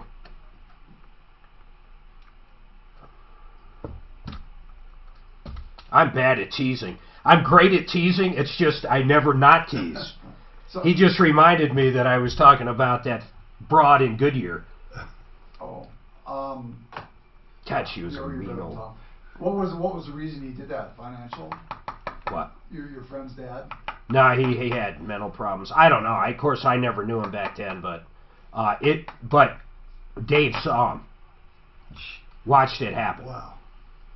But that's where I was going. I don't know why people. I know Robin Williams. I've brought him up a lot. What I have learned is he got diagnosed with something really bad, but he always struggled. But why he would do it in his own bedroom and hang in the way he did it, I just don't understand it for the life of me. I have friends did the same thing. He was a pharmacist and he thought he was going to go to jail for some Medicaid fraud, and he shot himself, and his 8-year-old son found him in his bedroom. I mean, when you put your kid through that. Yeah. I mean, I don't think there's anything that would make me commit suicide, because I would never do that to my family. But you're actually thinking, you're actually saying these people are. I know, but I'm just saying you must be in such pain to do that to your family, because they never. It certainly seems funny that he's out for a week, and that's just right when his ex-wife kills herself. The whole thing's a little bizarre, man. I'll be curious if this guy first works at Arapahoe. I assume the sheriff. I don't know. Who do parole usually work for? It's got to be the county, right? County, yeah. He's in Arapahoe County. If he was 3 years, he's either state or county. The parole officer works for the state. But I guess my thing is he's got nothing to gain. It's not his kids. No. If it's true, a story, yeah. Maybe we should get. Doc, that's what you're not getting. We don't. It's just the whole thing's squirrely. Yeah, I understand that. Anybody can dial this number. How about calling and say anything? It's squirrely as a two-necked hound. Is she calling up Lazera? I don't know. Because Lazera should be able to jump right in this and find. Or that PI you guys use. That private investigator. I tell you what I've learned about private investigators. They're extremely expensive for a good one. I mean fucking expensive.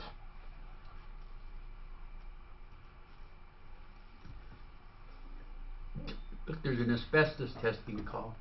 Mr. Grinch. He's got some asbestos. That leads us into healthy homes. We got. I love Mr. Grinch.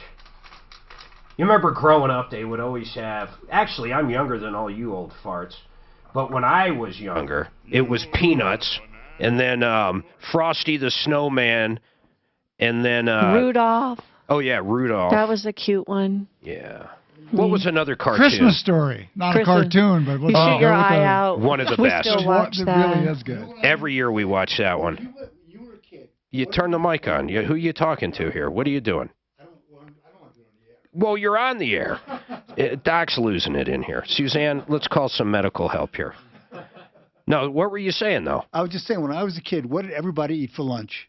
Let me think. 1902. Peanut butter and jelly sandwiches, right? I don't know. How the hell would I know? Nobody had peanut allergies. Everybody ate peanut butter and jelly sandwiches. You know, we've brought that up. You can't even get on a plane and have That is a bag great of peanuts. point, Doc. You know, Doc, I'll go a step further. Growing up, I was in Indian Guides, which is kind of like Boy Scouts on the East Coast. So I'm in Indian Guides. One of my best friends, Bobby Chance, anytime I'd go to his house or he came over, his mother would remind mine he can't have anything dairy, no milk, no ice cream, anything. I swear to God, this kid did nothing but eat dairy. Somehow his wacko mom thought he was allergic to something he literally wasn't. And I don't know. I think it comes down to the parents in some of these weird allergies. I think you're right.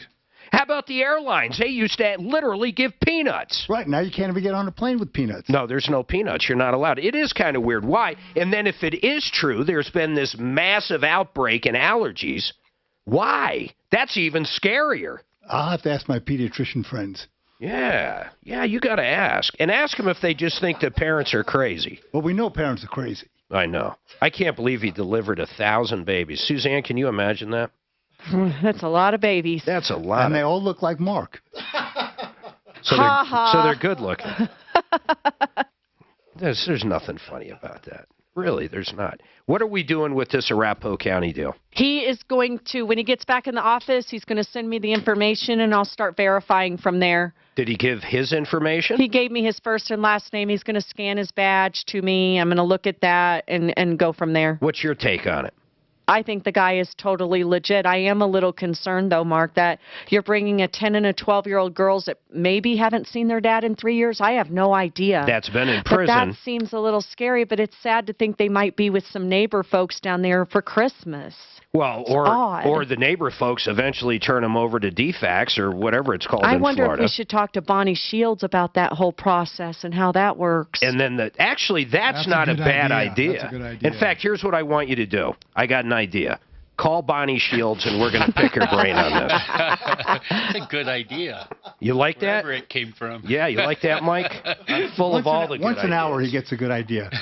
You should see all the trademarks I have. All right, 303. Actually, we got full lines. We've got a lot of stuff going on. Info on apartment. Suzanne, you choose for me. Line 2. Line 2. Sarah, what's going on? Serena. Oh, I'm sorry, Serena. Hi. I have a rant. A rant? A rant. I went to the gas station this morning running short on time. Store's full of 10 people, 8 of which are men. A little 90-year-old man asked if somebody could help pump his gas. Guess who did it? Oh, you little did. Lady here. Oh, yeah, so. Well, they all sat in their car and smiled at us. Oh, my God. Did you say anything to him? No. Just the little old man was just as excited as ever to have me help. But no, I didn't say anything. I guess I'm not understanding your rant. I mean, if I walked into the gas station and you were the only woman in there? No, there was about 3 other women, but all the other guys just stood there and let me, sure, I'll do it, because They weren't going to volunteer. Well, whenever we gas up, I usually stay in and listen to my satellite radio and have her fill up the tank. I guess I'm not understanding what this whole rant is. Ex-husband. So did my ex-husband. I like. Serena's a smart one. Serena, yeah, that's my rant. The society today, and it's the holiday. It's the women's rant. No, it's the women's livers, though. You can't open doors. Okay. You can't buy dinners. Now, I'm not saying I don't agree with this stuff. I'm just saying, hey, things change. Times change, Serena. You know, I don't know. Guess. Okay. All right. Have a good day. That was my rant for the day. That was Thank good. You. Bye. I like the whole ex-husband thing. My ex-husband used to do that. Do you think, is there more people married than not these days? Yes. What age group? I don't know. Any age group. I mean, a lot of the millennials don't want to get married. They just want to live together. They just want to live together. Why do you reckon that is? I'm trying to use words you're familiar with. They probably learned from their parents. Oh. Hey, Mike Wilkie with Garden of the Gods Homes. You guys, and I want to say this, we have a new audience. It turns over all the time. People are driving everything. So anytime you need a custom home built, I found these guys down in Colorado Springs are excellent. In fact, not just Mike, but I've said this like 5 times. His dad, his dad's dad, and his dad's dad's dad have all built homes. But you guys do other stuff. And what do you guys do? It's first of all, it's Pikes Peak region. But what do you guys do outside of brand new custom homes? And you've built hundreds, if not thousands of them. We do renovation work, and we like to focus on jobs that have structural renovation requirements where you need permits and you have to go through zoning issues. And that's where you specialize in. Yeah, that's where we can add the most value. There's a lot of kitchen and bath guys out there that are very good, so we usually don't try to compete for just kitchen and bath work, non-permit work. Yeah, renovations. Yeah, we like to do stuff that... How about like a pop-top? You would do that, right? Yeah, I like those. Yeah, those are cool. Yep. How about like an RV garage that's going to be insulated, the whole bit? Oh, yeah. We do a lot of detached structures, and we like to do historical renovation work where we're doing it period correct. I love his business philosophy, guys, just talking to him. Doc, weren't you impressed by that? I think he's got a great business model. I wish I'd used him for my custom home. Yeah, apparently that didn't go very well. This sounds pretty important here. Lee, what's going on? Hey, how's it going? It's going good, Lee. It's better than you, apparently. Yeah, I had signed about 10 years ago as a co-signer for my son, his house.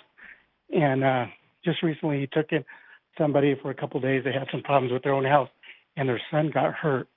And because he got hurt, he broke his leg, and they went through and had a couple of surgeries. And now we get a letter from the insurance company saying that it's probably going to go over the $300,000. And it might be time for us to get a personal lawyer. So I am wondering, who do I get for a personal lawyer? And my name is on the loan. Am I responsible for that too? Suzanne, see if we can get Fuller up. I want to ask him a few questions, but I want to ask some basic questions first, Lee. You said 10 years ago you co-signed. So who owns this house? Well, I co-signed it. They're still paying it off. No, but hold on a second. Who owns the house? Whose name's on the deed? I don't care if you are financially responsible. Who owns the house? Well, I thought when you co-sign a loan, you're all on the loan, right? No, you might all be on the loan. We're not talking about the loan. In other words, I could have a co-signer on a car. Let's make this very simple. I could co-sign for my son on a car. When he titles the car, it could be 100% in his name. In other words, I have no ownership of the car whatsoever, but I am responsible for the debt. What I'm trying to figure out is, why do you think you're responsible for this in any way? That's the first thing I'm trying to figure out. Or did the letter come to your son? No, the letter has my son, his wife, and my name on it.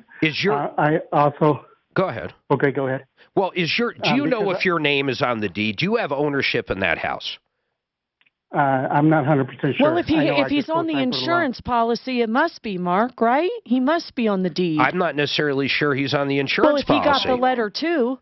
I don't I am know. on the insurance I don't policy. necessarily assume anything. I find it odd, though, that just because he co-signed, that he's got ownership in this house. You could go look on the county on that thing. It'll say who's on the Why deed. don't we look it up for him?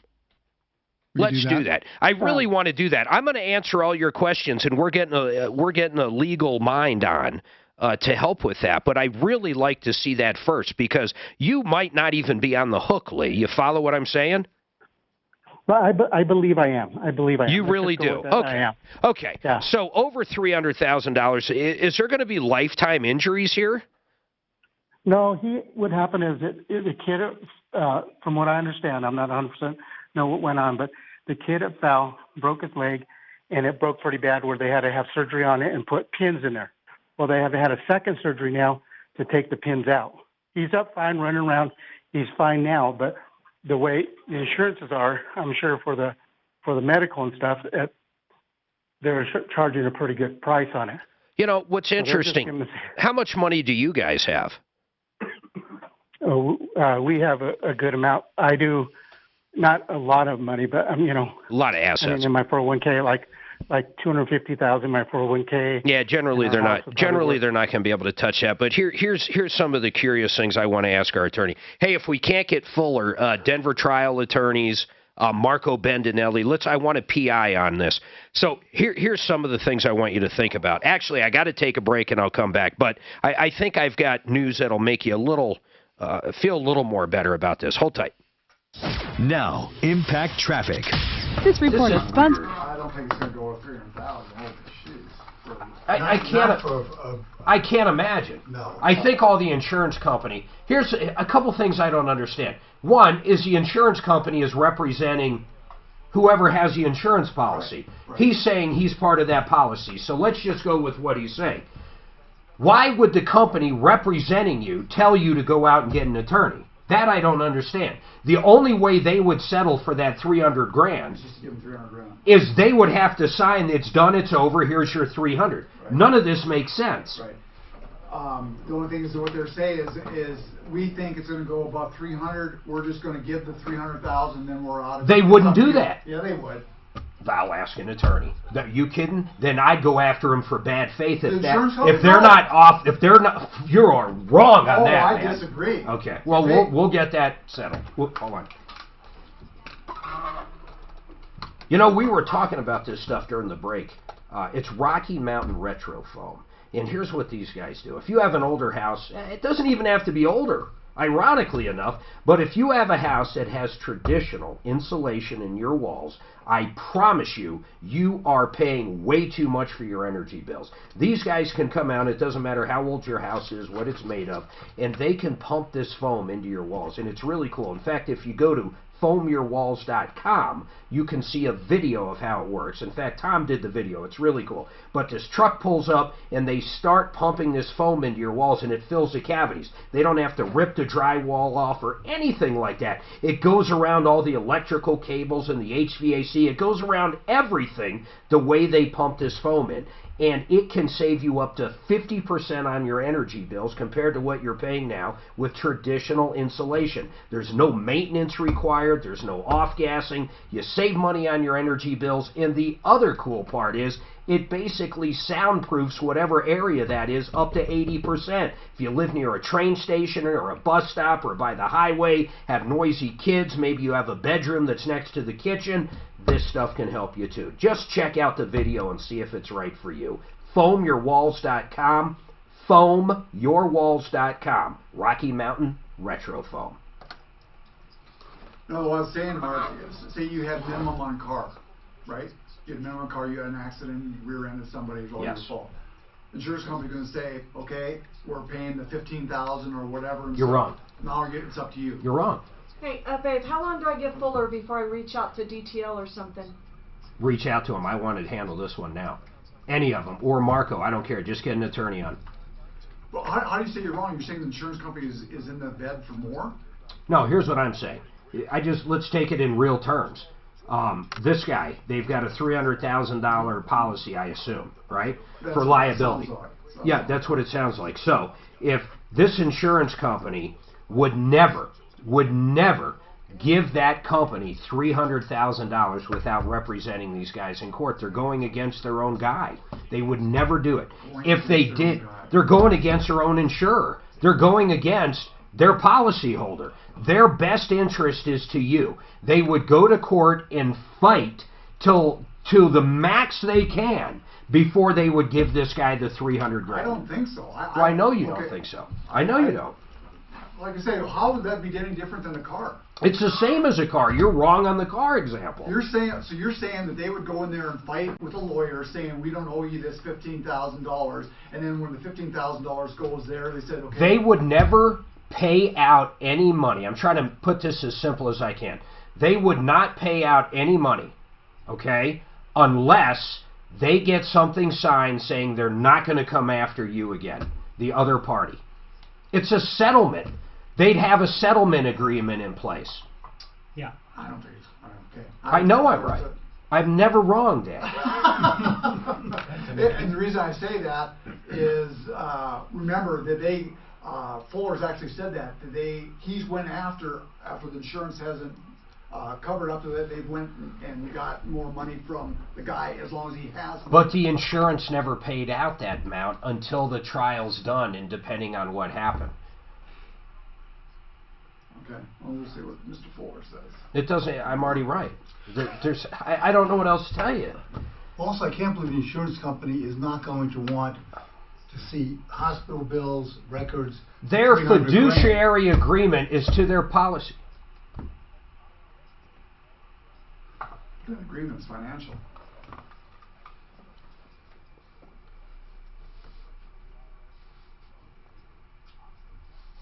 I don't know what I still make of that.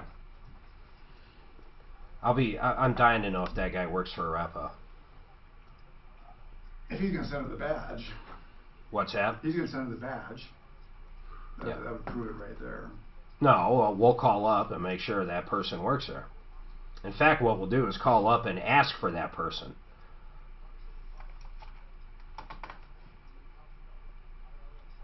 As long as he's not turning tricks. No, it's Who was that lady I helped out that was turning tricks in the basement? Sonia? What the hell was her name? It's got to be it. That was a long time ago. Being a parole officer, a lot of, I think, stress for little money. I mean, if you're a caring person... Maybe it's his kids that he wants flown up here. But I mean, Shauna. If you're a caring person... Who? How do you...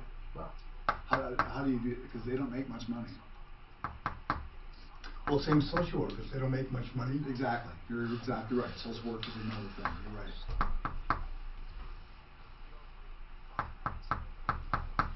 So I'll tell you another weird suicide story.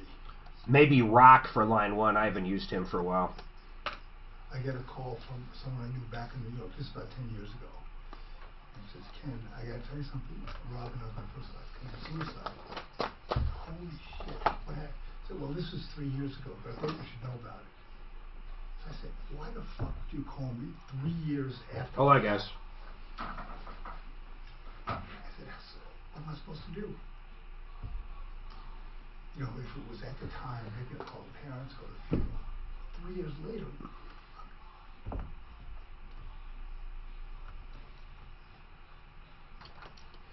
Oh, man. Who does this one, Ugly Ed? Bob Rivers. Bob Rivers. That's like, oh, man, who was that guy that did like, I'm fat. Weird Al. Weird Al. He's still touring, I think. Okay, Dan Sloan with Denver Trial Lawyers we have on. Dan, I just got some real basic questions that I'm going to ask one of our callers to ask whatever he wants to ask of you. But okay, thank you, Mark. Yeah, you got it. We got into this conversation. An insurance company in general, let's talk an auto accident, and then I believe, in fact, I'm sure of it, we can apply that to a homeowner's policy. But if you only have $25,000, let's say you have the lowest policy, whatever state you're in allows, okay? And there's an accident, and that person really doesn't have any money. That's why they have the lowest amount of insurance. And let's say there is $300,000 in damage. Your insurance company, if you're the one with the lowest amount, that $25,000, and, you know, you're at fault, and you, you're about to get sued, your insurance company would never, and tell me if I'm wrong, would never give the other company whatever you pay for. So in this example, the $25,000, then let that other company come over and sue you. Their fiduciary agreement is with you, right? They have to protect you. So the only way they would pay out is if they got a settlement or if you agreed to something else. Is that correct?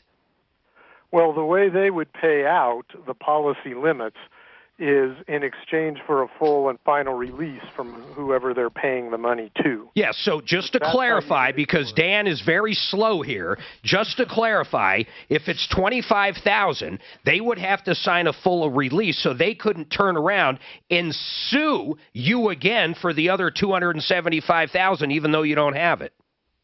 That's correct. Your insurance company should not be putting you in a position where you're going to be sued by someone else and paying out the money. Now, what can happen is the individual that's injured can make a claim that is in excess of the policy, and they can refuse to accept the policy limits in exchange for a release, and they can move on to court and obtain a verdict in excess of the policy limits, in which case, if the insurance company offered to pay the policy limits, it would pay the policy limits, the $25,000. But they would protect you in court so you wouldn't have to lawyer up. But hold on. That's where this call's going, and I'm very interested to see what the caller has to ask you. Because according to him, his own insurance company told him to lawyer up. There's no way. Everybody hold on.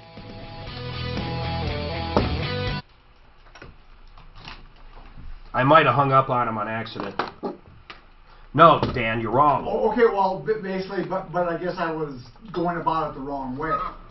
No shit. No. Well, what I'm saying is if they said, hey, we've offered to pay this $300,000. There is no reason your own insurance company would send you a letter telling you to get a fucking lawyer. I don't know if it makes no sense. I don't think they You're like, let's explain this because Dan is very slow. Well, that's the attorney's name, so I had to explain to him. You were talking about Deputy Dan. I got to apologize to him. Oh, that's the best. God, I saved your ass. Oh, that is unbelievable. He started laughing when I told him. Oh my God. Oh, that's the best. That's the best, Jerry. That is pretty good. Dan's very slow. Poor attorney's sitting there going, what the fuck are you having me on for if I'm so slow?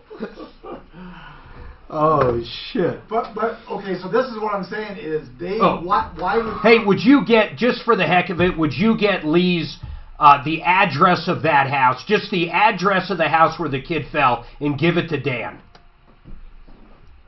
Our Dan. The slow Dan. No, slow Dan. I guess what I'm saying is they're not going to send a lawyer. The insurance company's not going to send a lawyer. Fuck yeah, they will.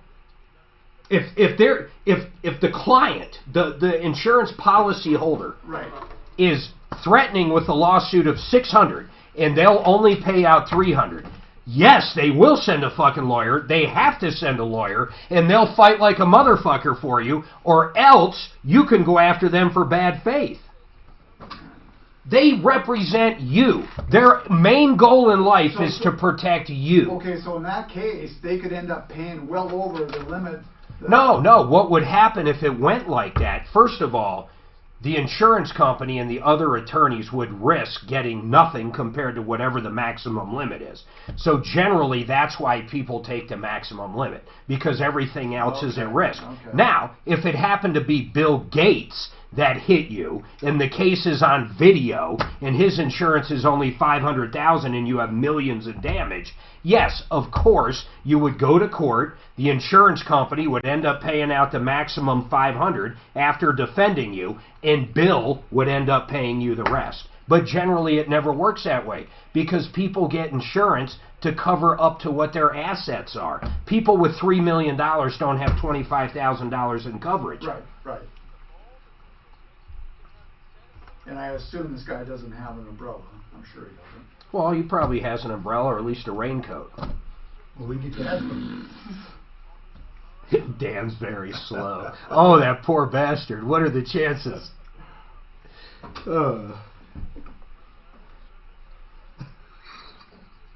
Poor Suzanne.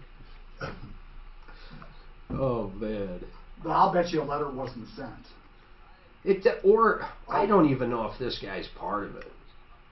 Because I'll bet you, I wonder if it was his And then a agent. broken leg. I know. $300,000. I'm wondering if his agent. You could buy a told hell of a something like prosthetic for less than that. And 2 surgeries shouldn't cost $300 that. I grand. wouldn't think so. One's pulling out the pins, and Yeah. that's got to be. Not over a broken leg. And he said the kid was running around. We had a house where we had settlement on the foundation. We had to go in and inspect in the crawl space. My guys left the crawl space cover off. The woman came home with groceries.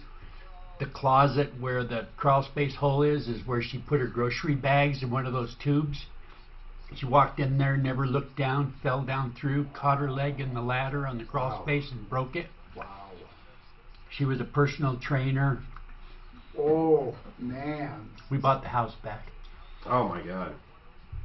Did you end up selling it and at least salvaging some money? Yeah, but then it settled again. We had to. Oh, man. You have to pay for medical stuff, right? Or you have liability insurance. We looked at a house in Keene Ranch. It was so I was beautiful. an employee for the builder at that time. It wasn't me. It wasn't my policy, but It was a builder's. We looked at this house in Keene Ranch. It was the most beautiful house, and then you walk down into the basement that was unfinished. And the entire basement had to be 3,000 square feet. It was ginormous. So if you finish the basement, you basically have a 6,000 square foot house. Oh my God. At one point, the cracks in the foundation were unbelievable. There was like a 6-8 inch differential. And that's why it was selling for $700 with, 7 acres. It's Is like, that bentonite soil that does that? no, this was Glenwood Springs. It was collapsible soil. Oh, but up here we have bentonite soil, Yeah, right? expansive. expansive. It's not bentonite here. Oh, I thought it was. It's clay. It's just not bentonite. It's a Bentonite's form the of- front ring or the west slope. Okay. God, what a fucking pain in the ass. So no one could even pure that and stuff and fix the foundation and that. I didn't Yeah. even bring anybody in because could. here's where I got scared was the fact that I don't know how much more it's going to move. Forget about fixing it how it was. Holy shit, like what else is going to You're possibly saying you had a happen? 6-inch crack? Yeah.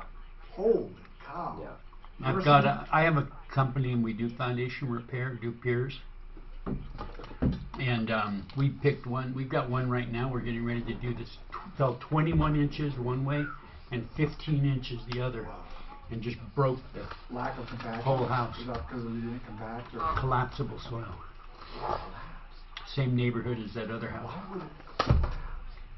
It has gypsums and it's water soluble. So when it gets saturated, So it's just like if it's limestone below and they had water running through it and it's like a sinkhole, Gotcha. but similar.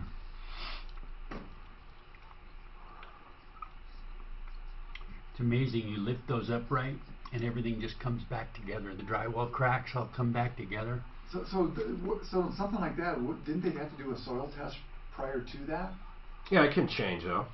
I did. I built all those, and the soil engineer made a mistake. Oh, he did? Yeah, he said there'd be 2 to 3 inches of collapse if there was total wetting, like a flooding condition. And there wasn't.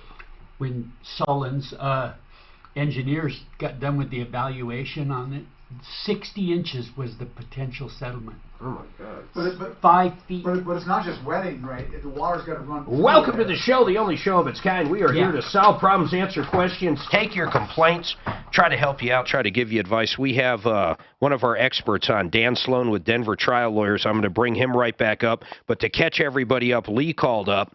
He co-signed on a house, and I'm saying this for Denver Trial Lawyers, Dan, as well. So, Dan, he co-signed on a loan about 10 years ago on a house. We're assuming his name is on the deed. Anyhow, someone fell in the house, and his insurance company apparently, Dan, his insurance company apparently wrote him a letter saying, hey, you better lawyer up because you only have $300,000 in coverage. I mean, right there it sounds a little strange, right? No, actually it doesn't, Mark. His insurance company's doing what it should be doing. Okay, hold on. Let me bring him up. Hold on. I want to bring Lee up. Keep going, Dan. Well, what I was going to say is if this claim is potentially going to exceed the policy limits of $300,000, then Lee does need to get his own counsel involved. I thought your insurance company had to fight for you. You're saying if these people are going to sue him for more than the $300,000, first of all, they'd never settle for that, right?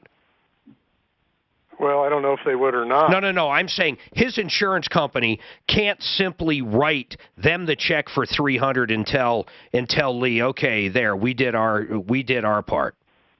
No, they won't do that. What they're doing is they're probably willing to pay the $300,000, and they will step up and defend him in court. Got it. Whether they are willing to pay that or not, but because there's a potential excess, he needs his own attorney. Okay, and just to help us out, why would he, if they're going to defend him in court, why would he need another attorney? Well, it's kind of a complicated relationship, but technically the lawyers who are representing him are hired by the insurance company, but they technically represent Lee. That's right. That's how they do it. But because their representation is it's sort of up and to the amount of the policy limits is the best way I can put it. Okay, let me ask this, Dan. If his liability insurance covers up to $300,000 and they are representing him in court during a trial, that $300,000 on the liability payout still doesn't change. They can't say, hey, we spent $200,000 defending you. That comes off the $300,000? Well, it depends on the terms of the policy. If it's what they call a wasting policy or a Pac-Man policy, then the defense costs will come off of that $300,000. Well, generally speaking, in a homeowner's policy, how does it work? How is it usually stated, generally speaking? Generally, it's not okay. A policy, but that's something very important to know. Okay. Now, Lee, do you have any questions for Dan? Because now I understand what's going on a lot better. Okay, as the co-signer to the loan, am I responsible for damages? I don't live there. I've never lived there. Am I still responsible? And what I told him, Dan, just so you don't have to recap stuff that might have already been said, I have no idea if he has ownership in the house. He doesn't know if he's on the deed. He assumes he is because he co-signed. But I have no idea. We're going to get his address and check the county site, but we don't know if he owns the house or not. Okay. Well, that's the million-dollar question right here. In Colorado, under a premises liability theory, the property owner is responsible for what occurs on the property. And there's a very, very broad definition of what constitutes a property owner in Colorado. If you're on the deed, Lee, you're 100% the property owner. If you have control and are conducting activities on the property owner, you are the property owner. Now, simply co-signing, I don't know the answer to that off the top of my head. However, my guess is as a co-signer on a loan, you may not be a property owner as defined in the premises liability statute. Geez, I'd hope not, Dan. And the reason I say that is if I lent somebody on a signature loan $500 to buy a car and they went out and bought a car with their own money and the money I lent them, then all of a sudden I have ownership in that car. That would be insane. Well, a car and real property are different because there's a specific statute that covers and defines what an owner of real property is in the context of this kind of case, which is a premises liability case. So in a car, no problem. On a home, on real property, I don't think there's a problem, but I can't say for sure off the top of my head. You know, it's kind of strange thinking about that, Dan. It brings up something that I've heard from other attorneys. If say my kid goes off to college and he's over 18 years old, and just give me your thoughts on this, and then Lee will let you ask more questions. And there's a lot of people listening that are in this circumstance right now. So I'm paying for the tuition, or I co-signed on loans, whatever. I'm responsible for the tuition. I still give them a cell phone and pay for their cell phone. I might even pay for their rent if they're not in the dorm, or I'm paying for their tuition, which is part of the dorm. And they get into a car accident, but they happen to own their own car and have their own insurance of less than, let's say, whatever the state minimal is. There is times, because I'm still supporting that adult, now that they're over 18, that they could still come after me if he created some incident in an auto accident. Isn't that correct? Potentially under something called the family purpose doctrine, but it's real fact specific, and it that's depends. A very good question. Yeah. All right, Lee, you have any other questions for Dan? Yeah, only thing I have is, okay, so I understand that I might have to do this, or I'm going to have to do it. What liability do I have as far as if it goes beyond the 300? That's what they said. The letter said that it could go beyond the 300, and I might consider lawyering up, basically. So my question is, what kind of lawyer do I need to find? Because I have no idea.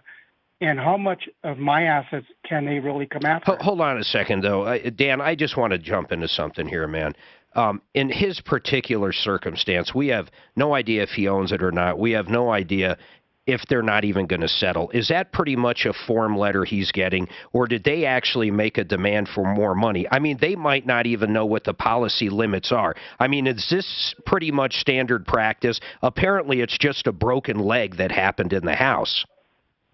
No, it's not standard practice. Is the case in litigation, Lee? Has a lawsuit been filed? I believe a lawsuit has been filed by the father, but they're saying the medical bills are going to go over $300,000, is what they're saying, because he's had to have multiple surgeries on the leg. Yeah, so that's a severe injury. That's a bad injury. And to answer your question, pretty much the majority of your assets, other than retirement accounts and a homestead exemption that applies to a portion of the equity in your primary residence, are potentially in play here. So you do need a lawyer. There's a lot of issues, and Lee, I'd be glad to talk to you about this off air if you want to call my office. Dan, do you guys do stuff like this? I've acted as personal counsel in a handful of cases, and I would be glad to talk to you and tell you if I'm comfortable doing that in your case. And if I'm not, I know a couple guys that do a lot of that kind of work, much more than I do, and I would give you their contact info as well. And you can also kind of look at the basics of the case and figure out if Lee's actually involved in this. Well, yeah, I mean, I suppose, we can...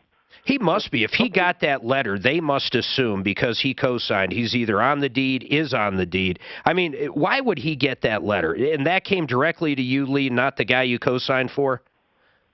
Correctly, but I'm on the insurance because I believe I'm the one on the deed, too. I must be on the deed. Must be. When we bought the house, we must have put it all as one. All right, Lee, hold on a second. Let me give you his number right now. You got a pen? Okay. Yes. All right, so Dan's at 303-571-5302. 303-571-5302.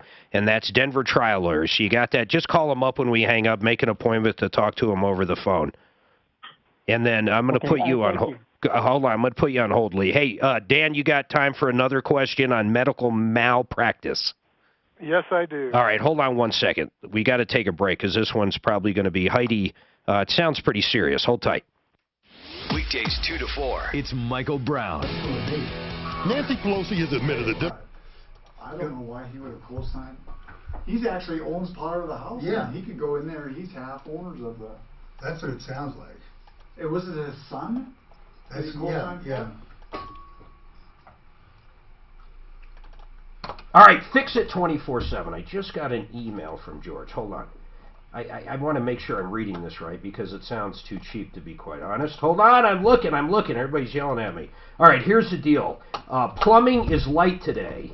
Can you do a $29 clean any drain for the first 20 callers? If you have a slow drain, I know Dan's always taking advantage of freaking good deals. But anyhow, $29. It's after the holidays. Well, actually, it's not after. It's before the holidays, but after Thanksgiving. You have any drain out there that is draining slow, or maybe you've had something clogged up and it's been clogged up multiple times.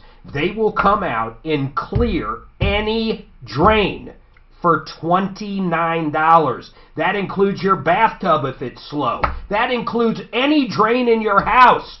$29. I think George is off his meds at Fix It 24/7. How do you send a plumber out and do all this for $29? Well, the bottom line is they want to earn your future business. Any slow drain, any clogged drain, they'll clear it. $29. I'm baffled by this guy. I'm baffled. Suzanne, make sure we don't have a slow drain right now. Hell, go slow one up so we can take advantage of it. 720-526-3939. It's the first 20 only, though. 720-526-3939. Or check out fixmyhome.com. I can't believe it, $29. That includes trip charge, labor, everything to clean any drain. I wonder if you can come here just because in racquetball you're slow and get you going. You know what? They pour a bottle of Drano. It's worth plugging my drain. Where's the medical malprowl? I see it. She moved it around. That is I want to hear what this unbelievable. is. $29. Plumline has 99, and that's cheap. Well, you know what? They probably go 93 or it's free. Yeah, they pour a bottle of Drano down. I don't know. I don't think you can buy a good bottle of Drano for $29. No,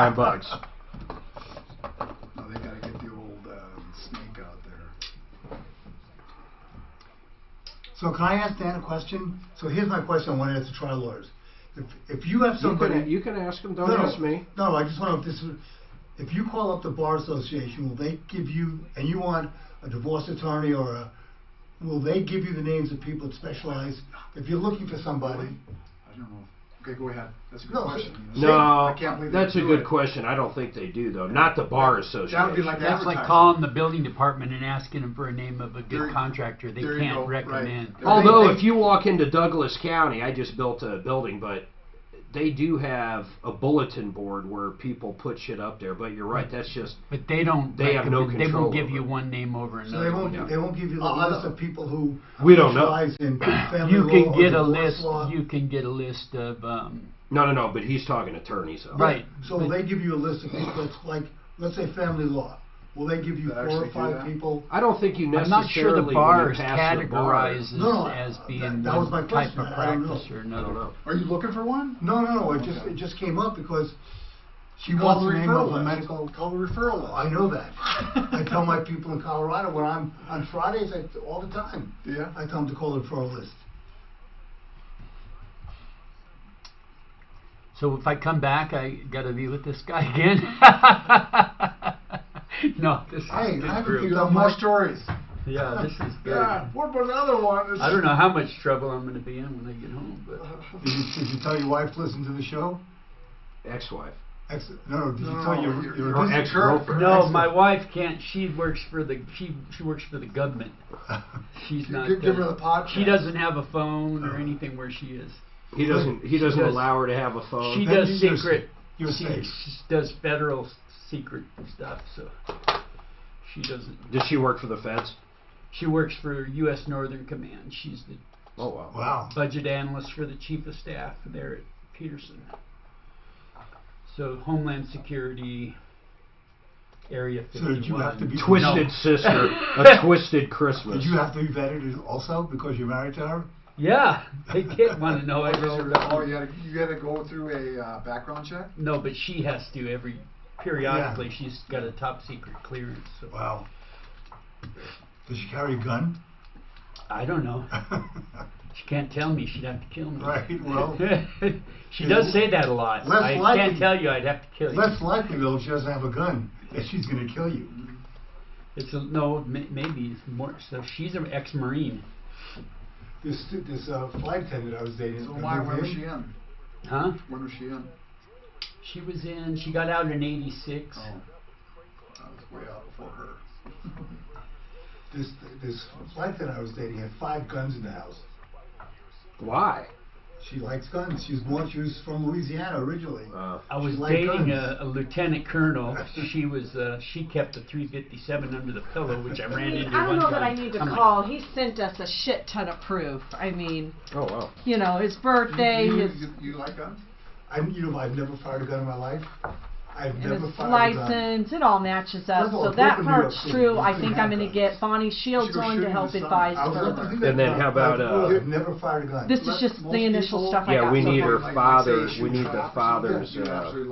Whoever the kids would be staying with. Never had the opportunity to do it. But let's have all that They for didn't have Bonnie shooting too. ranges in Okay, New York. who's that organization that Well, assigns they had advocates the for toughest- children in they court had the Sullivan law, situations? which includes Oh yeah, guardian ad almost had to litem or be something like that. something like Yeah. that. Department of Family Services. No, people volunteer to be an advocate for a certain child because they don't have advocates. In this state, it's not called that, but that's what it is. I have nothing against guns. I just never had the opportunity to do it.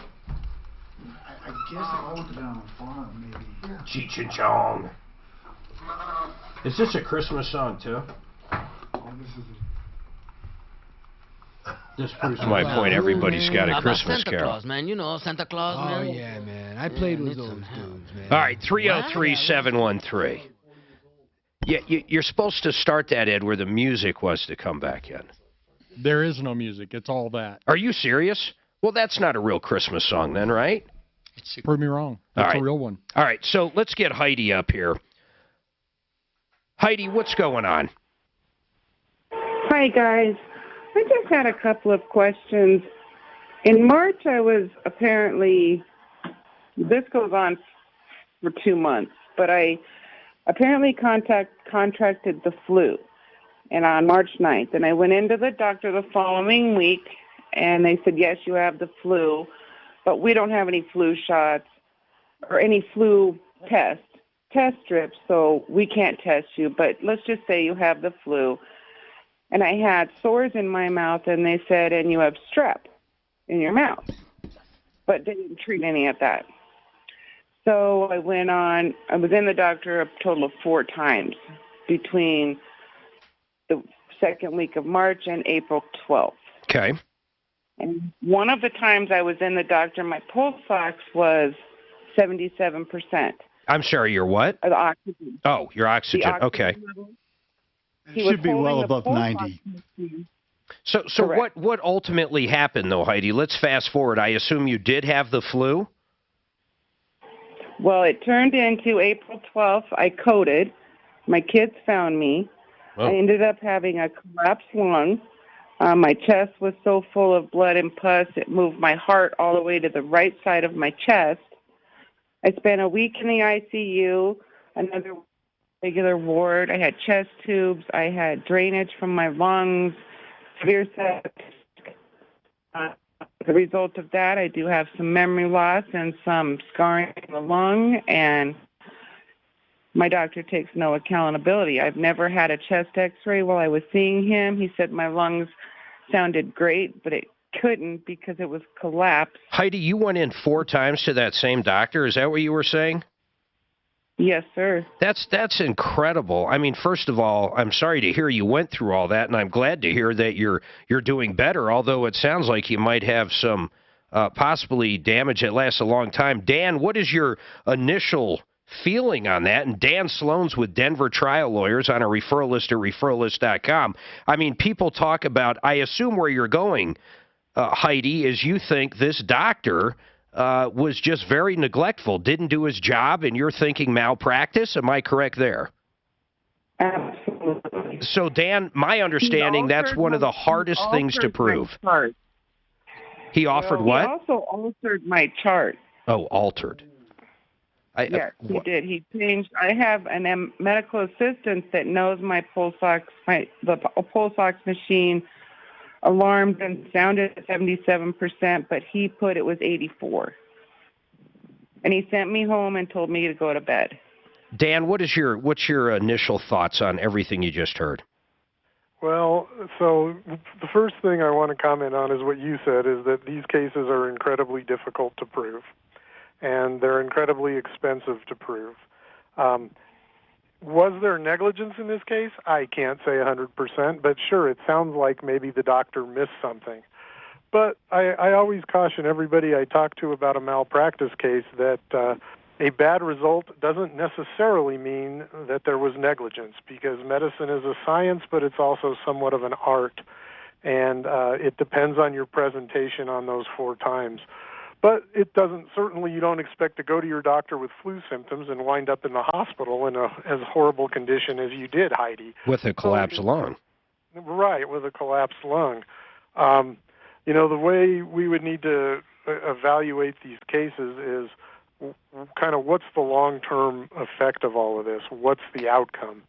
Heidi, I would tell you one thing, that you're very fortunate that you didn't end up with some sort of hypoxic brain injury that really lays you out for the rest of your life, to where you can't work, you can't walk, you can't talk, you can't function, because it sounds like there was a lack of oxygen.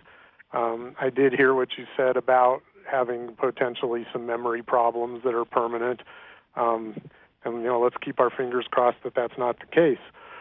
But it's always hard to say just from hearing a few facts. Yes, there's negligence. The other thing that's important to prove and very difficult, and this is where these cases are often fought, and this is where the battleground is on causation. What did the negligence cause?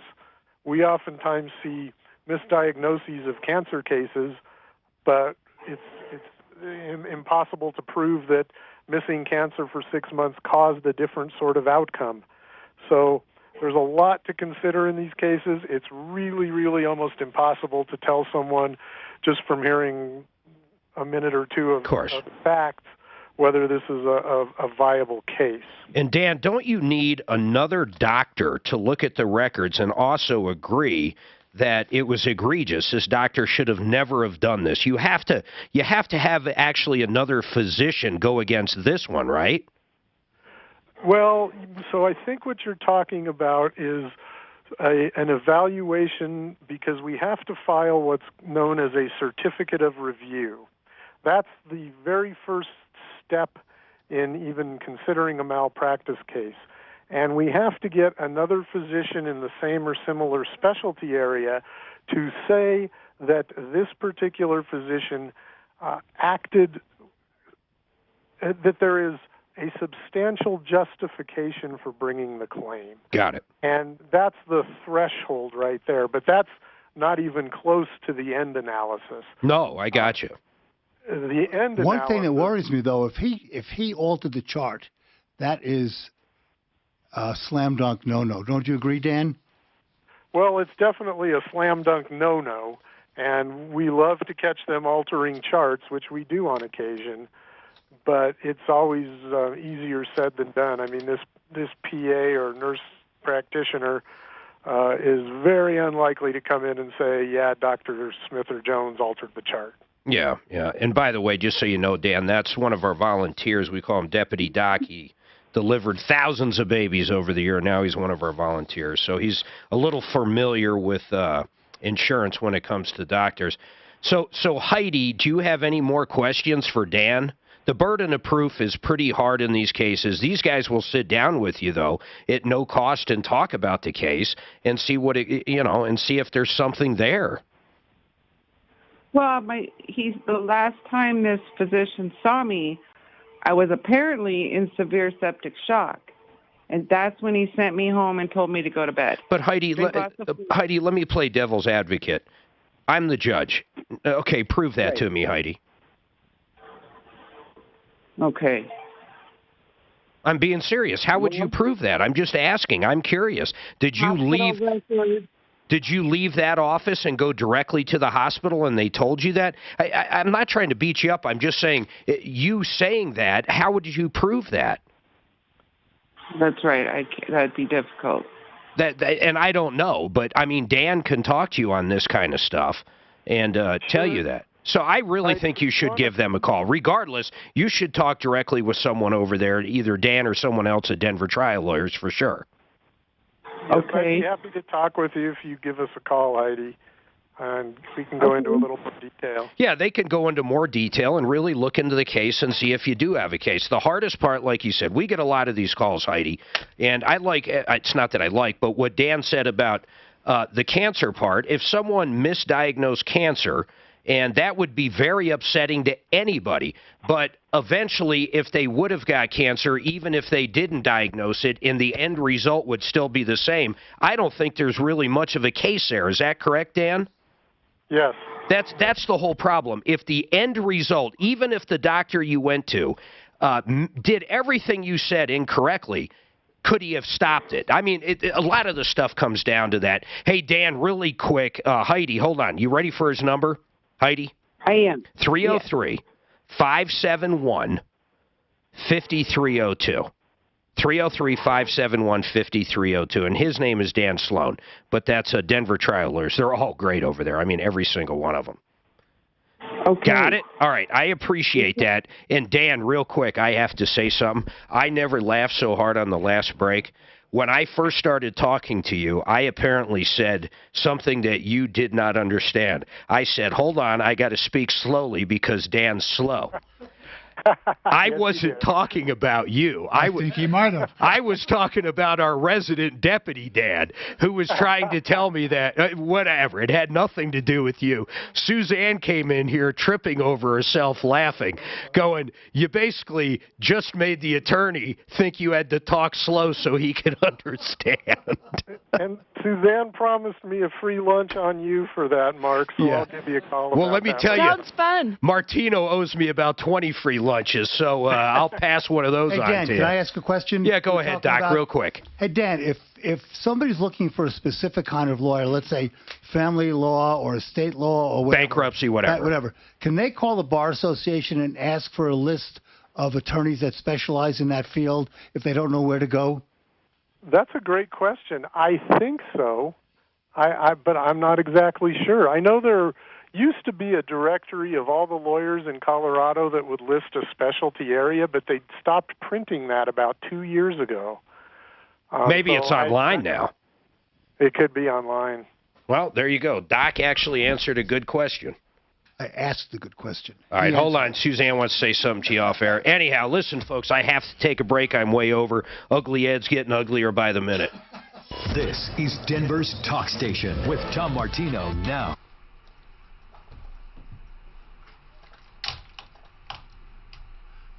Because a lot of times on Fridays, you know, when I'm doing that AARP stuff. You need the news. I tell them, you know, they'll give me their problem, say, well, you need a real estate attorney or you need a family attorney. And they'll say, well, where do I find one? And I've always thought that they could call the Bar Association in whatever state or city they're in and find out. Let's go up there.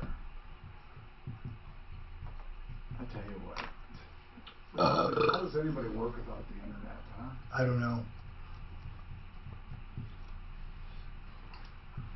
So as soon as my son gets back from Argentina, I'm going to have him go to Best Buy and get a new laptop. Best Buy. Don't go to Best Buy. No, you got. I thought that's you guys at Costco.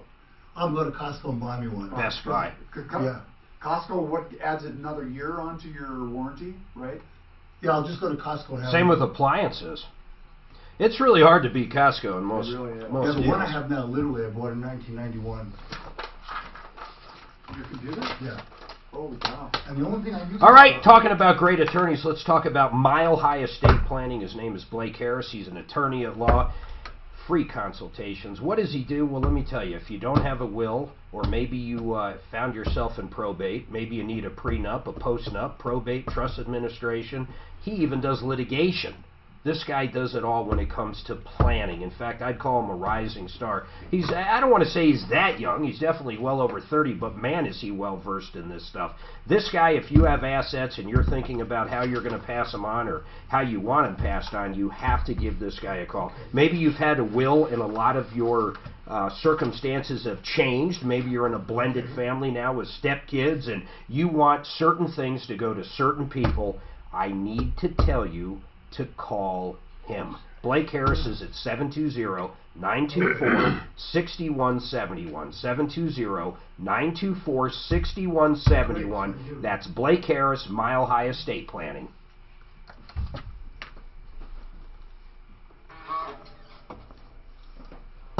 We had a comment yesterday from someone that said it was one of our referral list members. I think it was that roofing company I did the update on today. Colorado. He said, I didn't want to stick it to the insurance company or anything. I just thought of that. That still bothers me that he said that. Okay, You mean like he usually does? No, not that he usually does. He was like, no, in fact, I don't care if someone sticks it to the insurance company. He was basically saying, when I went around this guy's house looking for hail damage, I didn't even really beat him up. And I'm thinking, well, you should be beating him up. You're working for that guy. You're not working for his insurance company. I thought when he said that, he wasn't going to write down stuff that he didn't see that was really there. Exactly. That's what I... Okay. That's what it sounded like. That's how you took it? Okay.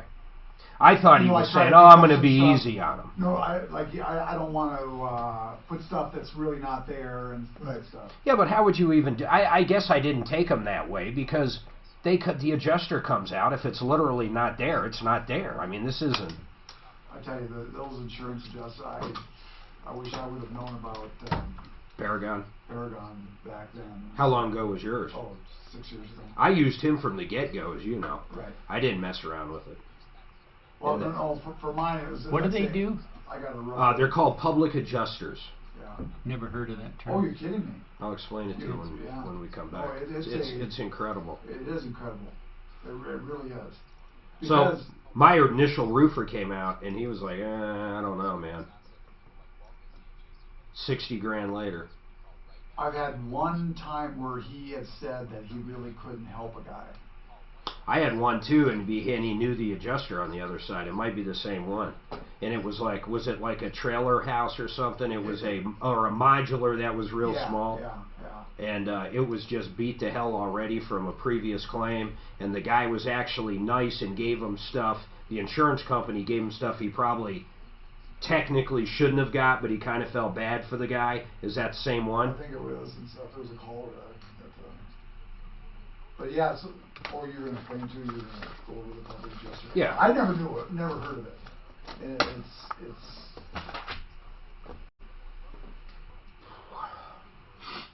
I got thrown off a jury once because it was a... You know what? I'm sorry? I got thrown off a jury, or not, because it was a lady who was in a car accident.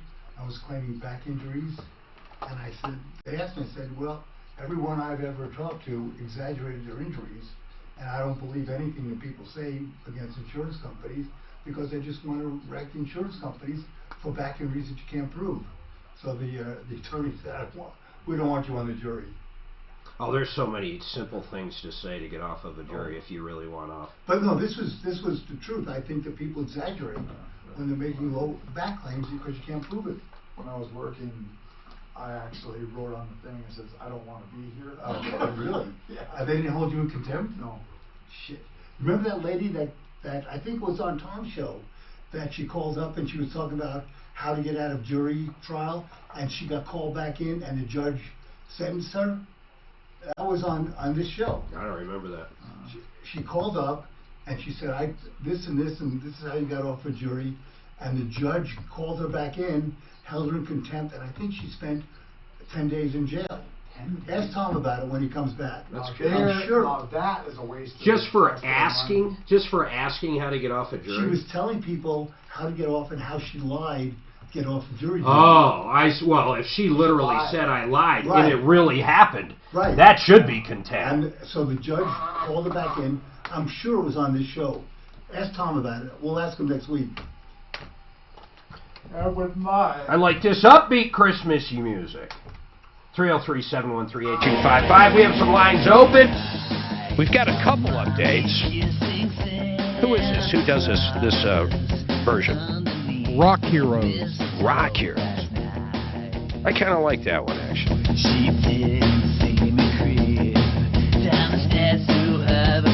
All right, 303-713-8255. Suzanne, let's go back to this case real quick. We just got the faxes on from the parole officer. He did fax over his picture, his business card, Yes. his badge. He looks That's right. legit. So next step is we've got to talk to Bonnie Shields to go further with this, and she is not available for us till 3 o'clock. Yeah, and we've got some reservations here, not necessarily whether the story's true or not anymore, but the reservations are this. This guy gets out of prison.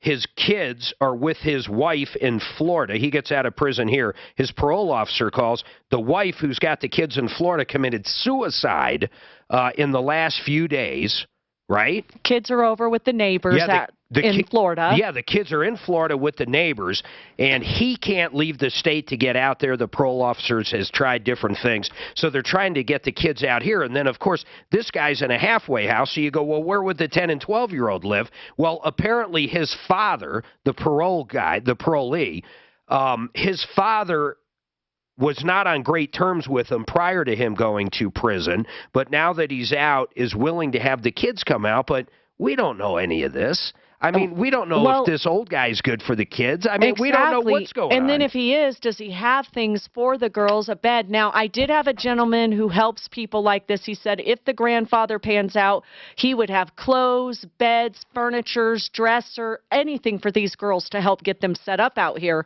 if it all works out. Very cool. Well, let's hope this does work out. And our in-house doctor, Deputy Doc, agreed to pay for the two girls to fly out here. Absolutely. I'll pay for their airfare to get them out here. Very cool. Very cool. All right. 303. So let me tell you about my how I got served for my parking ticket. Oh, yeah. Tell me about this. So but wait, we got to tell everybody. It was a red light or a speed light? What was it? It was a red light. But it was a camera ticket. You didn't actually get pulled over. Correct. Okay. And so I got the thing in the mail. Yep. And forgot about it. And then yesterday I had someone come to my house and serve me with a must be summons. Denver. It was in Denver County. Okay. So now I either have to go to court or I have to pay the ticket. Well, you definitely have to go to court or pay the ticket. I'm going to pay the true. ticket. Now, if you pay the ticket, even though they served you now, do they still waive all the points? There are no points for going through the red light. It's just you pay the ticket.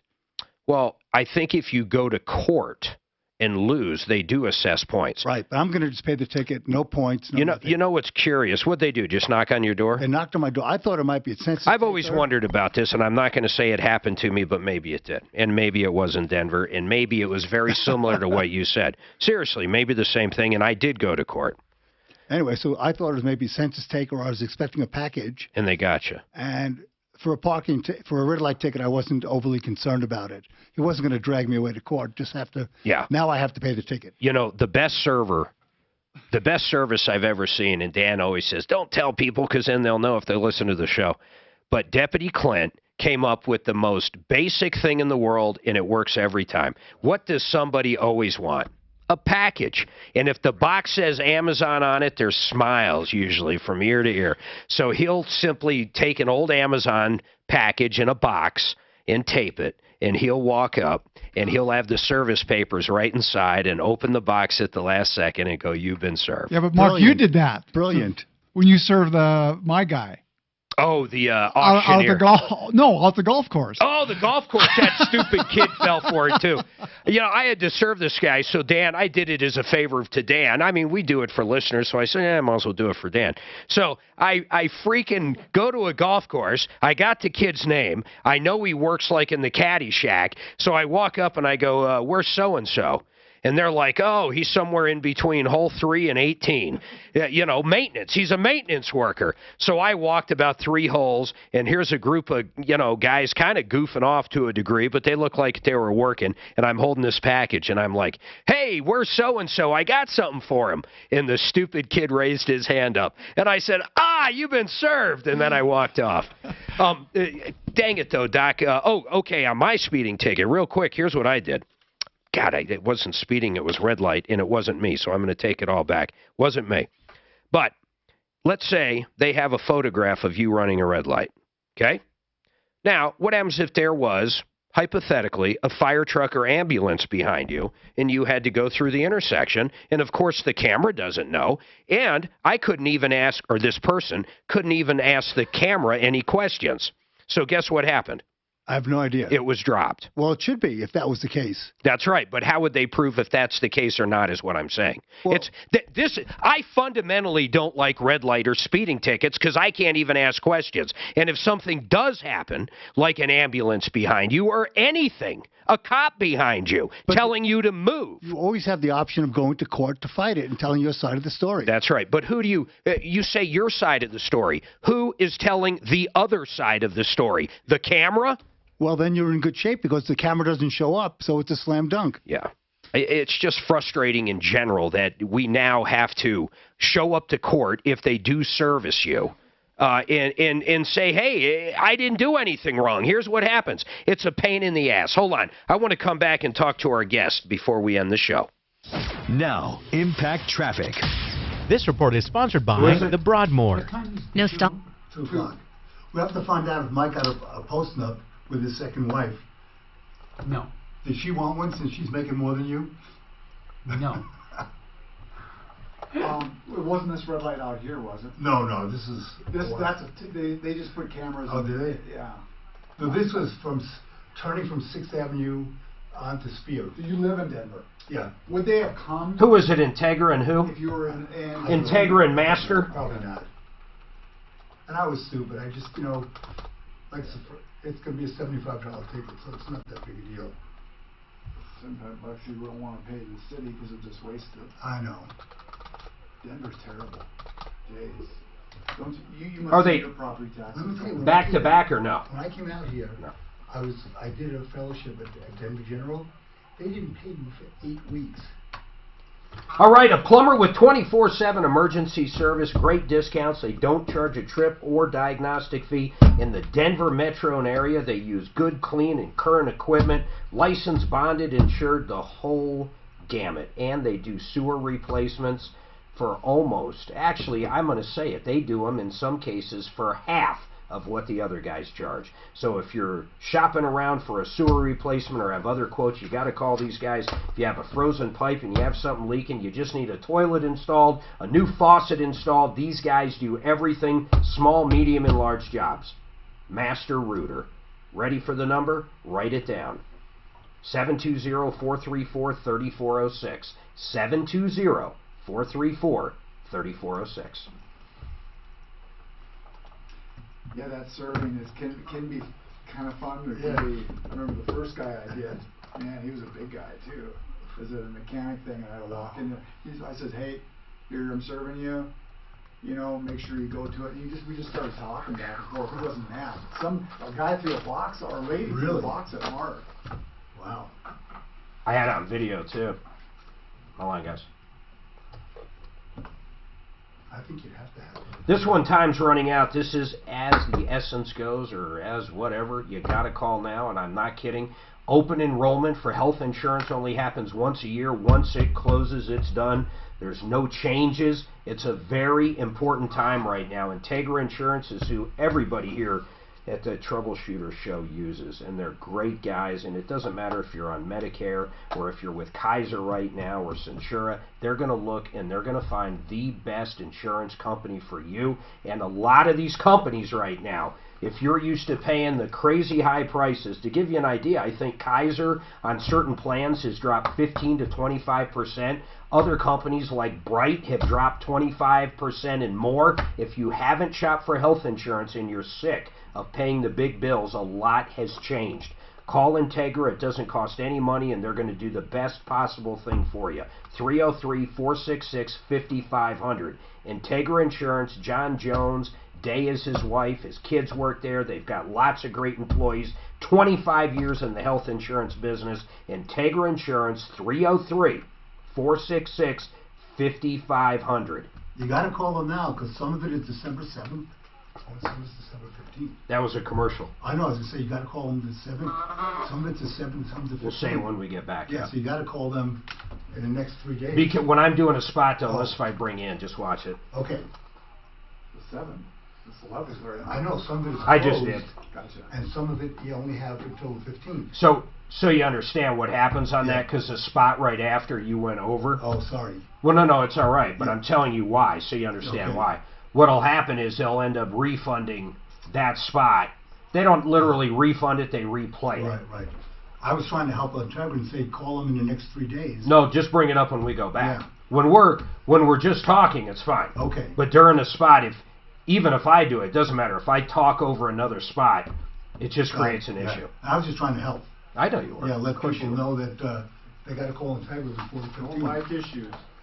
What? You don't like issues here. I think it's January 15th is the last day.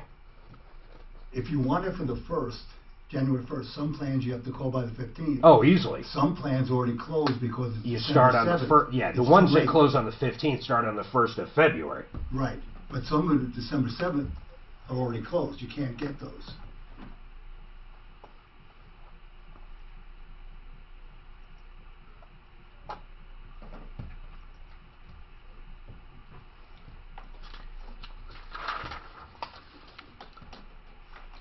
Mike, what's the average house price you build in that area? 500, 700, 650. You know why they never sell Crons in Arkansas? 650.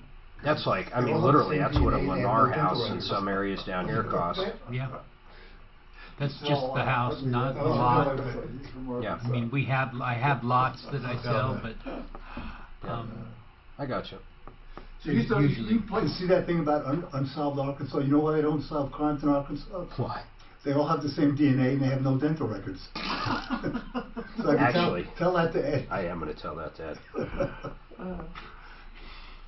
Unsolved Arkansas that's why. crime. What is the case? I don't know. I just saw that and I just remember that old joke. Same DNA and no dental records. That is pretty good. How often do you have someone from Arkansas, though? You know, Mike, I don't know about Mark, he's not only a good host here, he also has a special talent. Oh, what's that? I haven't seen his. He's big on shoes. The guy's big on, he can Lady tell you shoes. where you got your shoes. You're big on shoes? Maybe. I got to see your shoes. I got a photographic memory, but it's weird. He's the Emil Marcus of Yeah, I got him. What is it? I know where you got your shoes. But he usually likes to get something for it. Lunch.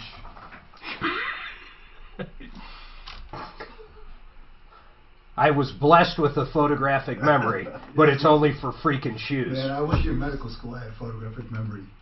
Some of that stuff you just have to memorize and just... I forgot what CEO I just learned had a photographic memory. Like a zappographic memory for shoes, right? Well, he just knows he's into shoes. He's a shoe nut. Should see my collection. That has a picture of Emil DeMarco's in his bedroom. That was his hero when he was growing up. I looked through every shoe ever made and where it was sold. All right, 303-713-8255. I want to talk to our guest real quick. Mike, GardenofTheGodsHomesInc.com. Actually, GOG Homes, correct? Yes. .com. Look at this guy's work. If you want a custom-built house, and on top of that, if you're looking at building another structure on your property, you know, maybe, a detached garage. What are other things you get calls on all the time, Mike? Shops. Shops are a big one. Yeah, and you're anywhere in the Pikes Peak region. Now, will you build stuff here in Denver or Castle Rock? Where? Where does it stop? Monument? I kind of depends on how interesting it is. So, how big the project or what it is? Not necessarily how big it is, but whether there's something challenging. Well, because you do a lot of renovations on older properties in Colorado Springs. Historical renovation work, yes. That's very cool. Check this guy's work out. He's built hundreds and hundreds of homes. He's done a lot of different structures. Fourth-generation builder on our referral list. He's a great guy. I hope you enjoyed being in today. Is it what you thought? Yes. Yeah. Well, yeah.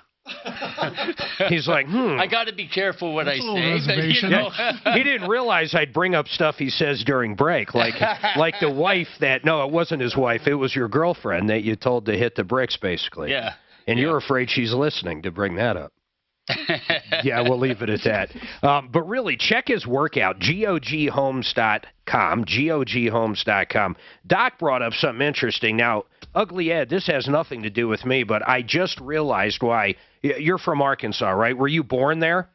Yes, I was. We were just looking at the TV, and it was another unsolved Arkansas crime. And I asked Doc, I said, Doc, how come it's always in Arkansas where, you know, he's a doctor, man. He knows these things. how come Arkansas, they never solve crimes compared to the other states? And Doc said something that's prolific. What is that, Doc? Said you guys all have the same DNA and there are no dental records. So how can you solve a crime? I love it. Same DNA, no dental records. That ought to generate a call or two. Yeah, I mean, it's like I'm learning more about Deputy Doc. I could do a 4-hour show just with Deputy Doc talking about Deputy Doc's life. You know, he was talking about, how old are you, Doc? 70? 75. 75 years old. This guy, for a while, you were playing the field online. At what age? What age did you have all these profiles? Well, I got divorced in 2005, so that's when I started looking for a girlfriend. So about 10 years ago. Actually, almost 15 years ago. 15 years ago. You started online dating. Absolutely. I didn't start it. I used it. How often? I mean, is there a lot of people 65 to 75 that are on? Absolutely. Gosh dang. Mike, did you ever do that after your divorce? Were you ever online dating? My wife and I met online. Oh, which site? Well, we were on different sites. I was on Senior People Meet, and she was on Match.com, and I guess they kind of trade profiles. They trade profiles. They migrate profiles. Look who just walked in on time for once. I try to talk. I try to talk a little. I try to say nice things about you, Michael Brown, and I try to figure out. That's a load of crap. It's called crossover. Hey, can I have a problem with my refrigerator. No, actually, I have a serious consumer question. What is it? Do you know that as talk show hosts, we can't get personal umbrella liability policies? I'll tell you what, they say I'm in a worse scenario than you are because of the nature of what I do and the nature of what Martino does. I actually spent 4 hours filling out paperwork for someone that said that they would give us something. They get you one? Yeah, and let me tell you, did not happen. Yeah. As soon as they heard that I used the word scumbag and I call companies out and I'll tell you if it's a bad company. Right. They said no. Now, I don't understand why you couldn't get something. Because when every form I filled out online or the agent I've talked to, what do? Well, I'm a talk show host. Sorry. Then it's over. Boom. What are you going to be talking about? The word of the day, inappropriate. Inappropriate? Yeah. Inappropriate. Everything, yeah. The Inspector Are you talking General, about my board op? Yes. The board op. In fact, everybody in this room is inappropriate. Yeah, inappropriate. All right, Michael Brown coming up. I'll see you tomorrow right here on 630 KHW. Let's talk about hail-proof roofing. This is the deal. EuroShield and the